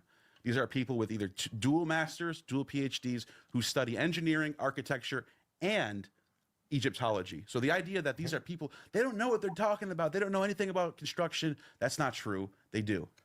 So I would point out that if you go through these names, you're probably going to find very few of these guys that are on that 20-year timeline thing. And that's one of the biggest problems. So what he means by 20-year timeline is that the pyramids were built the Great Pyramid was built in 20 years, which again, nobody thinks. We have dates of Khufu's 27th year in the papyri mirror. We have them in a quarry. We know that he ruled for a minimum 27, 28 years, which means that we think it took at least 27, 28 years. So this is just a non sequitur. He says even worse in a second. We'll play it. He actually lies even harder. But what he's trying to say is all these people with engineering experience do not think the pyramid could have been built in 20 years. I read that as he's basically saying these people are not mainstream anyway, so who cares? And they're all mainstream, whatever that means. We'll get into who they are in a second because he's about to make a bigger lie. He's about to lie even worse. You'll see that from 20 to 30-year construction of that date. The timeline of the pyramid is, I mean, that's half the problem. 30 there, right there, because it's a. Yeah, 30 years is actually more what scholars think. We think it took at least 27, 28 because we know that Khufu reigned for at least that long. But hold on a second. This is so mind-blowing right now. He has no idea if what he just said is correct. Nope. He just goes, probably don't believe this. He doesn't even know any of the people on this list. And we'll point out who they are because they're extremely famous. He's literally talking out of his ass right now. They're extremely famous people. Like, yeah, a lot of things I recognize. He says he doesn't, though. Watch. Absurd. I mean, all honesty, you're saying these people don't agree with the 20-year I would say you'd have to go through there with the fine-tooth comb, but most of these guys are basically unknowns. No, these aren't mainstream scholars. He just lied, dude. Dan, what you just made? You just spewed this straight from your asshole right here. Oh, it's so bad. What? How do I? Most of these are unknown. How do you know? Let's show who they are. Let's show who they are. You keep playing. He goes, I've been doing this for 3 years. I'm not kidding. He says in this clip, I've been doing this for 3 years. And if there's someone who's someone important, I would know. 3 years? That's nothing. Yeah, and by the way, even if you've been doing this for 20 years, who cares? Why does that mean you automatically should know everything? If you've been doing this for 3 years, you should know who some of these people are, is my response. That's a good point, too. He has made dozens of videos on ancient highlighting Egypt. how little research he's doing, actually. Yeah. He's admitting, I'm not doing shit in my 3-year career.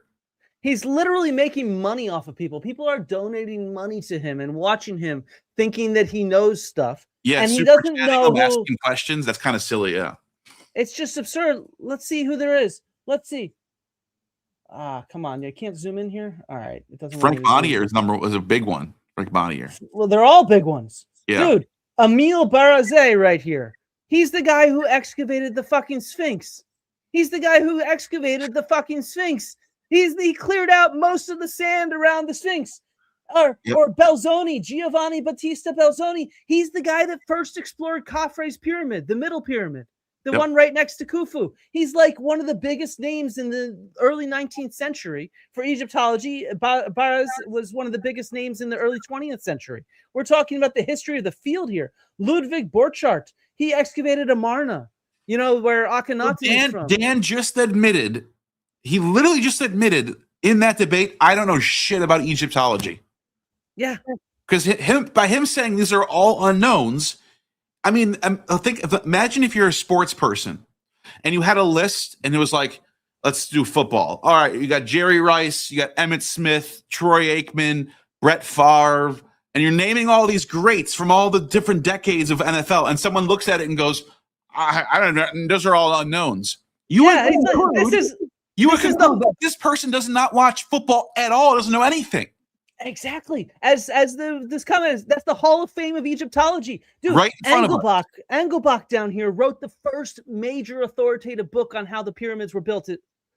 He's executed already. He wrote the first authoritative book. I didn't realize how embarrassing this was until just now, actually. That's a good point. It's ridiculously embarrassing. And then you go on to more modern people. Frank Monnier and David Lightbody have a major book on the pyramids and how they're built.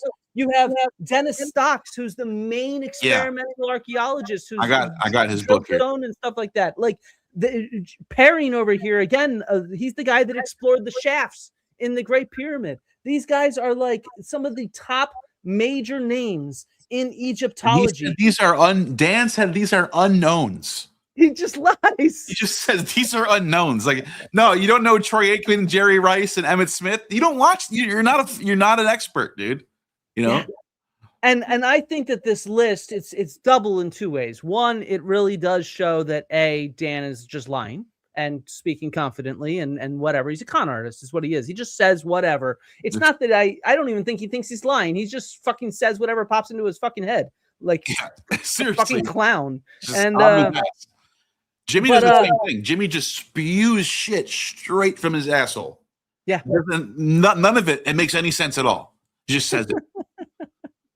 And then you have this list of some of the top Egyptologists of all time that all have degrees and experience as architects and engineers.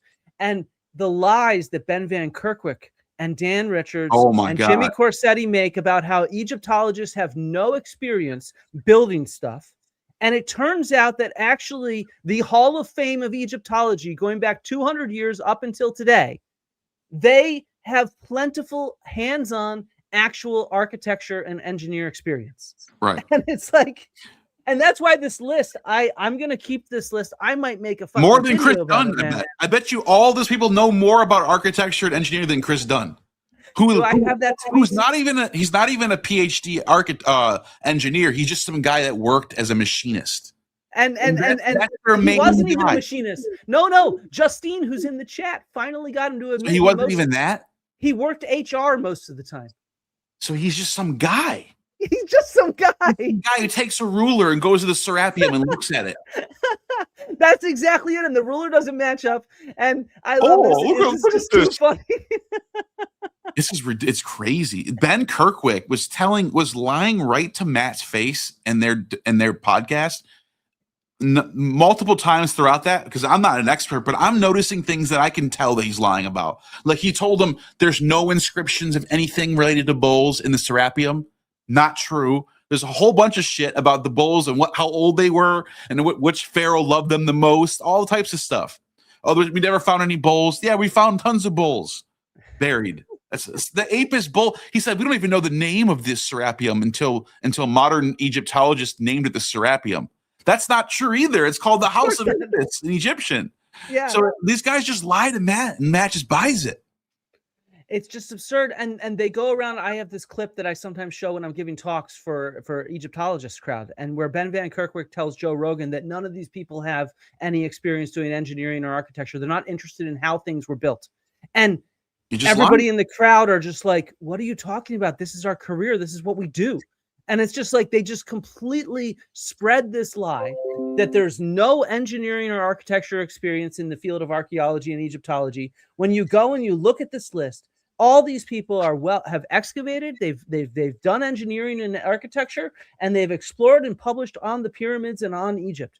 And all of them, like they're the Hall of Fame. They're the Hall of Fame. They are the 200 years, I'd say half of the most famous Egyptologists ever are on this list.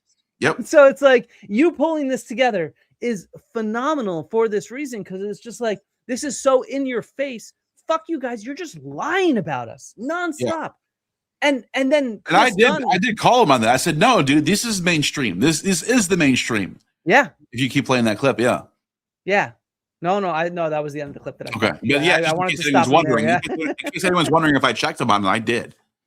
Exactly. No, and it's just it just like watching this, like yesterday, I could have thrown something at my TV and just been like, what the fuck are you talking about? Like, can you imagine how hard it'd be as someone who actually like an actual Egyptologist watching this debate is probably so hard to watch. Well, we have some in the audience, so you know they're cracking up about it, because in the end, look, we got to laugh at this shit. That's the way to deal with it, because it's like, I think what's not frustrating is what they're saying. What's frustrating is that so many people in the public take them seriously when they lie like this, and it's just like, that's what's such a shame. Yeah, you're right. That's the only thing I care about. Yeah, people that's like you're like, it's one thing to have theories and you want to just have your channel and whatever.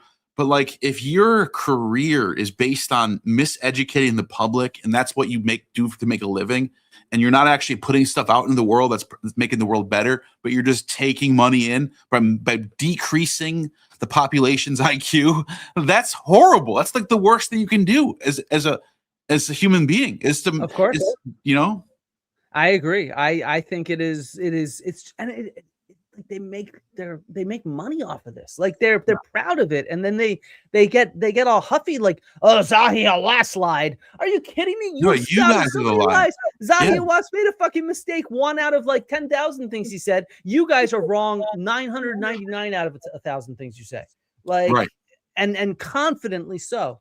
And it's just so frustrating and so like, what the fuck is wrong with our world is the answer here. Whew, sorry. All right. I guess we're done with the pyramid section. No, I couldn't agree more.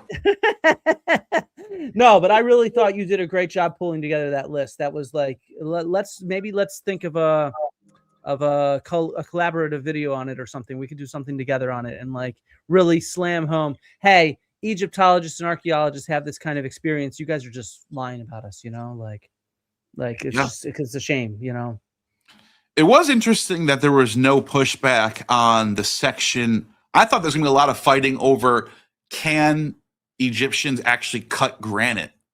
And when I brought up the arsenic copper plus sand that has quartz in it, Dan gave no pushback on that. So I'm wondering if people on the alternative side watching this debate at least took home, wait a minute, the Egyptians can cut granite.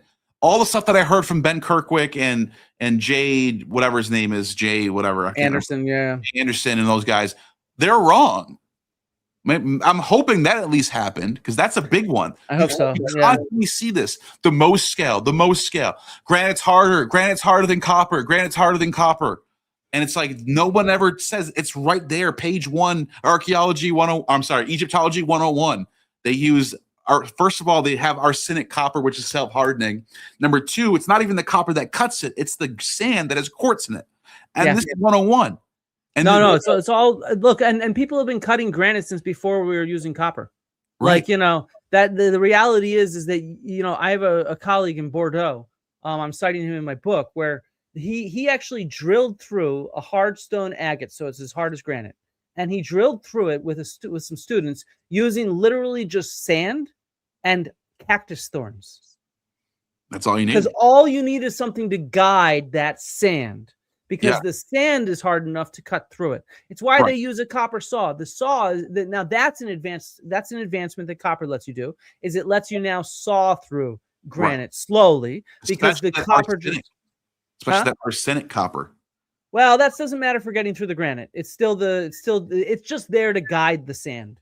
is really all you need is something that can guide it. You could do it with a string. You just go through so many fucking strings it would take, eons. But the whole my point about the arsenic, though, is like it's self-hardening so that you don't have to use as much copper. Yes, you wouldn't have to use as much copper. Exactly. Yeah, and iron is not much harder. Iron cannot cut through granite either. It's like I think copper is like 3 or 4, and iron's only one higher, more. Yeah, but with granite's higher than that. With the arsenic copper, it's almost as hard as iron. Yeah. And iron cannot cut. They always say, "Oh, but the Romans had iron, so of course they could make those columns." For example, on the Pantheon, much stronger. No, it's not strong enough. You still need to use the exact same method. In fact, we use the same fucking method today. Yeah, I know. You know, we use grit and quartz is only a few rungs below diamond. Yeah, quartz is extremely hard. Yeah, exactly. And so, it's just the quartz sand that cuts it. It's sand. It's really what it is, because sand is mostly made of quartz, because less hard stuff is eroded away. Especially Egyptian sand. Yeah, has the highest levels of quartz on the planet. Exactly. So, hey, you had some slides that you did not get to. So you were you came prepared to talk about Egypt, and then they wanted to talk about a bunch of other stuff. So what else did you want to talk about? Do you want to tell me which slides to go to? If you just kind of flow through them, because look, I was supposed to have 20 minutes to go through it with uninterrupted. That changed. Matt wanted to be more interactive, which is fine. I agreed to it. So I'm not saying that like he forced me to do it. But because they started to rush me a little bit because we were getting late in the time. I didn't get to all my slides, and there were some good slides that I thought were really convincing. If you want to pull them up, this is the very next one. Okay, can you go back up to the top though? I actually moved these around since we talked. You just moved them around. Okay, yeah. So I wanted to go to start there, go down. This is the one I gave you. Yeah, that's the one you gave me. I screenshot it from your video. Next one. This way. Okay, this one. I didn't show this one, but I wanted to. This is the one that Zahi found, and it actually says the team of Khufu. This is another. So I think this is the same one as before, actually. It's a different one in the same area, though. Same area, yeah. Okay. Yeah. So there's 2 inscriptions that mention the team of Khufu was building it. If you keep going, maybe it is the same one, and it's just vertical versus sideways. Yeah, but I do have another one in here though. It's coming up. If you want to keep going, this one in the 13th year of Khufu. That's literally like telling you the time period. That's from the king's chamber. Mm-hmm. This is the one that they actually had to. This was sealed off, and I didn't get to show. I mentioned this in the debate, so that's fine. At least I got to mention it, but I never actually got to show this slide. I wanted to show this slide last. That this was sealed off, and then after they unsealed it, they found this. That to me is strong, because nobody could have this. You can't fabricate this. It's sealed off. So, no, I agree. You cannot fabricate it. They had to dynamite in. Yes, this was dynamite. They used dynamite to get into this. This is an area that was off limits since the time of Khufu. Exactly. So this is another smoking gun that I didn't get to show, but I did mention it. So if people were paying attention, they would have heard me say there was a part of the pyramid that was sealed off. That when they broke into it, they found another inscription mentioning Khufu, and it actually gives you the year too. Exactly. That's a really strong point. Which is really cool, by the way, because this gives us a sense of how long it takes pyramids to get built. Because this is in the core of it, the 13th year. They were carting in the casing stone in the 28th, 27th year. So 14 years to go from getting up to the halfway through in the core. Exactly. Yeah, exactly. And there's another one right here. The Mastaba of Kar, overseer of the town of the pyramid horizon, of Khufu. By the way, this is a great video by Dr. Chris Mountain on his YouTube channel called Pyramid Mythbusting, and it's a really good video. I screenshotted this from there, and just another smoking gun. There's tons of smoking guns, you know what I mean? And I think this one actually has the word pyramid in it. Mir, right? Isn't that what I'm looking at? Amir? Is that overseer of the town of the pyramid of Khufu? So here's the Khufu. This is the Akhet. This is the pyramid determinative here, and then this is the whole overseer section, which also has a pyramid. So this is why I wanted to bring this up now, because I didn't get I don't know why. For some reason I put this at the end because I thought I had 20 minutes. So I was like, I'm gonna lead up to my biggest one. This is one I had last. And I was gonna go, this one literally has the pyramid of Khufu on it. Yeah. And for some reason this one never got brought up. This is the right here, this part is literally the exact same thing that we read on the Papyri Wadi al-Jarf. Here, wait, let me see if I can pull that up really quickly. Yeah, right here. So if let me make this big, pretend this is on its side. This is the cartouche of Khufu. This is that bird that means Akhet. And then this is the pyramid determinative. Yes. If we go back to Someone might look at that and go, that doesn't look like a pyramid. That just this one is way more definitive to me. Here's the cartouche. Weird. Yeah. Same exact cartouche. There's that bird meaning Akhet. Here is the pyramid determinative. Pyramid of Khufu. Like, this is it. Yeah. To me, this is why I had this one last, and I just never got. For some reason, they just kind of were like, "Hurry up, get through the next." Matt was like, "Do you how much more do you have left? Can you get through these pretty quick?" I don't know if you remember that part of the debate, and I'm kind of disappointed in that, because he did tell me that I was going to have time to go through all these slides. I never got to get through these slides, so at least we get to show it now. Exactly. And I think the rest of them are pretty. I think the rest of them I got through. I think it was only a couple of them I didn't get through. So I think that's it. Okay. Yeah, but like I said, this is another one though. That's another big one right there. It mentions the vizier, the architect of the Great Pyramid, and all that. Anyway, we have that, and then in the Papyri Wadi al-Jarf, there's Ankaf, who's mentioned, who's another one of the viziers of Khufu, who was responsible for helping build it and designing it. And so so it's just like. And yeah, it's just so clear. I mean, like, let's get Justine in here. The pyramid determinative is used to indicate that they're specifically referencing the pyramid in Pyramid Town. Like, it's literally right there. I don't know you what can't else you guys mean. deny it. You know what this tells us, though? They don't care. They don't want. They want their narrative to be true. And it's funny because they claim that scholars are preserving a narrative, right? They have to have the narrative. It's projection. It's exactly what they're doing. They're all trying to keep this narrative that it's a secret technology, and there's some secret ancient advanced Atlantean civilization that built the pyramids. They're the ones trying to uphold the narrative. Yeah, no, I fully agree. That is exactly what it is. They have a narrative that they need to protect. We're just out here trying to teach, guys. That's really what we're trying to do. We're either trying to do our research or we're trying to teach. Like, I have no real narrative, but if you're going to call me a liar, I'm going to fucking push back. That's where I stand. That's another thing I noticed. The standards that you or even me are held to, like in the Joe Rogan debate, what was that, 4-hour debate, right? What? That's 4 hours? 4 hours and like 20 minutes. You were just annihilating him with facts and data and research. And there was a couple parts where you made a mistake, or you said the decimal was off or something on some data that you were presenting. And they held you to this. They were like, he's a liar. He intentionally lied. And there's a standard that's so high, it's impossible. But the standard of Graham Hancock is not very high. We give him so much. He can get things wrong. He can get dates wrong. He can talk out of his ass for a little bit. And everyone just goes, well, he's just a pseudo guy. So whatever, we're kind of expecting it. But that standard's not there. No, not at all. They lack standards, they lack integrity, they lack honesty, and they're mostly just rude people. That's why my hat's off to Matt, because he's one of the few that I see as not being rude, and why I'd be willing to talk with him. But like many of these other crowd, like Jimmy and Dan in particular, are the worst. They are. Jay's pretty bad too. They're just rude, nasty, lying individuals. And I agree with your take on Matt. I think Matt is genuine. I like Matt. He's a nice guy, but I will be a little critical where he has these strong opinions on Gobekli Tepe, Younger Dryas, the pyramids. You have all these strong opinions, but then you admit that you're not an expert, that you don't know. I even heard him say one time, "I don't know shit, man. I don't know. I don't know shit." He said that, and that's fine. Yeah. Me too. I don't know shit either. But if you don't know shit, why are you having such strong opinions on scholars being wrong and holding up this narrative? But then you accept all these people that come in front of you and stand in front of your face with no credentials. They just tell you everyone's wrong except for me.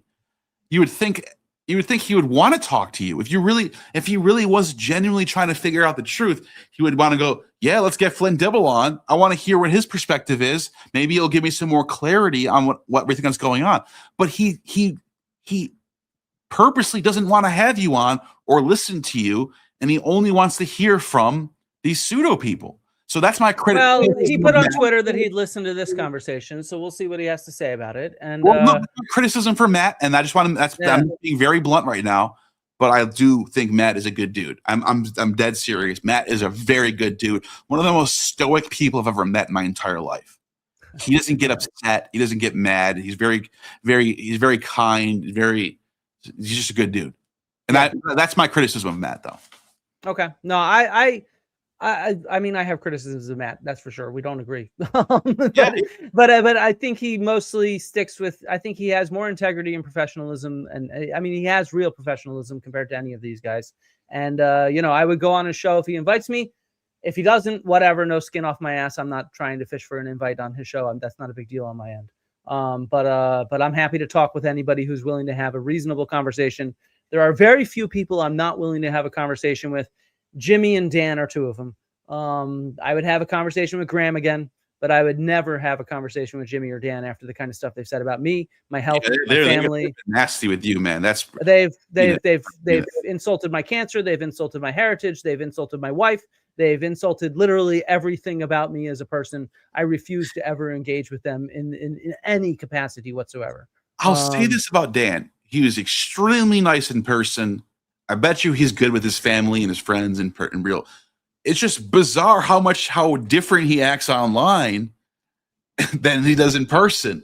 Because he's telling people he's gonna, bang their moms, and he's gonna, I hope you go end yourself. I'm not gonna sit there and get you demonetized, but he's telling people to go and end off themselves, and like it's one thing to be critical and try to go, be like harsh on someone on Twitter. We all do it. I do it. You do it. But the things Dan says is way beyond that, dude. Yeah, well, Jimmy too. Jimmy too, yeah. Those two are just, they are off my list. I would never engage with them in any kind of setting whatsoever. They're not worth my time. I will criticize them from here and on Twitter, and I refuse to ever directly engage with them. They've lost that privilege in any sort of sense because they have zero integrity and respect. So yeah. I will say I'm a little disappointed in Matt for throwing the curveball at you at the last minute. I would have hoped that he would not have done such a thing. I think that's. And I will just on that. I am too, in hindsight, especially. But I think I did go along with it. I could have probably said, "Listen, Matt, you told me I was going to give me 20 minutes to speak. Why don't you let me do that?" He probably would have been like, "All right, you're right. I did." So I just want to say it's not like he forced me to change everything up at the last second, but yeah, that did happen. There was a complete change in the format literally while we're sitting down being mic'd up. Literally. Yeah. No, that's why I was very adamant in preparing with Joe Rogan's team and with Graham about how the format would be. They wanted to talk about Mayan and Inca. I'm like, dude, I don't talk. I don't study New World stuff. I'm an Old World guy. So there was even stuff cut out from what he even wanted to talk about. Okay. It could have even been worse than it. So I was like, dude, let's stick to the Old World. So I was like, yeah, no, our for me and Graham, we didn't have any content requirements. We just had we each get 3 segments where we can talk about our point. And it was a structural agreement that we had rather than a content type thing, which I was surprised when he had a whole section on how I manipulate the media. I was just like, what the fuck are you talking about? Nobody knows who I am until I'm here on Joe Rogan. How am I manipulating the fucking media? Yeah. And, but whatever. To that degree, I was fine rolling with it. But yeah. All right. Shall we? Any last things you want to say to wrap up? No, other than those things we discussed, I think the discussion was decent to a degree. I think I got some good points off that people. I hope there's some people that learned something. I hope it wasn't worthless. I don't think so. I think that it's gotten some views. I think what I've found in any setting, you're always going to find some people that are willing to listen and some people that are not. What the proportions are is going to vary per setting, but I promise you that there's some people that listened. That would not surprise me. And there's a lot of people watching this. More will watch the recording, so those people will get something from it as well. So, there's an impact beyond just the one event in that sort of sense as well. That's true. Yeah.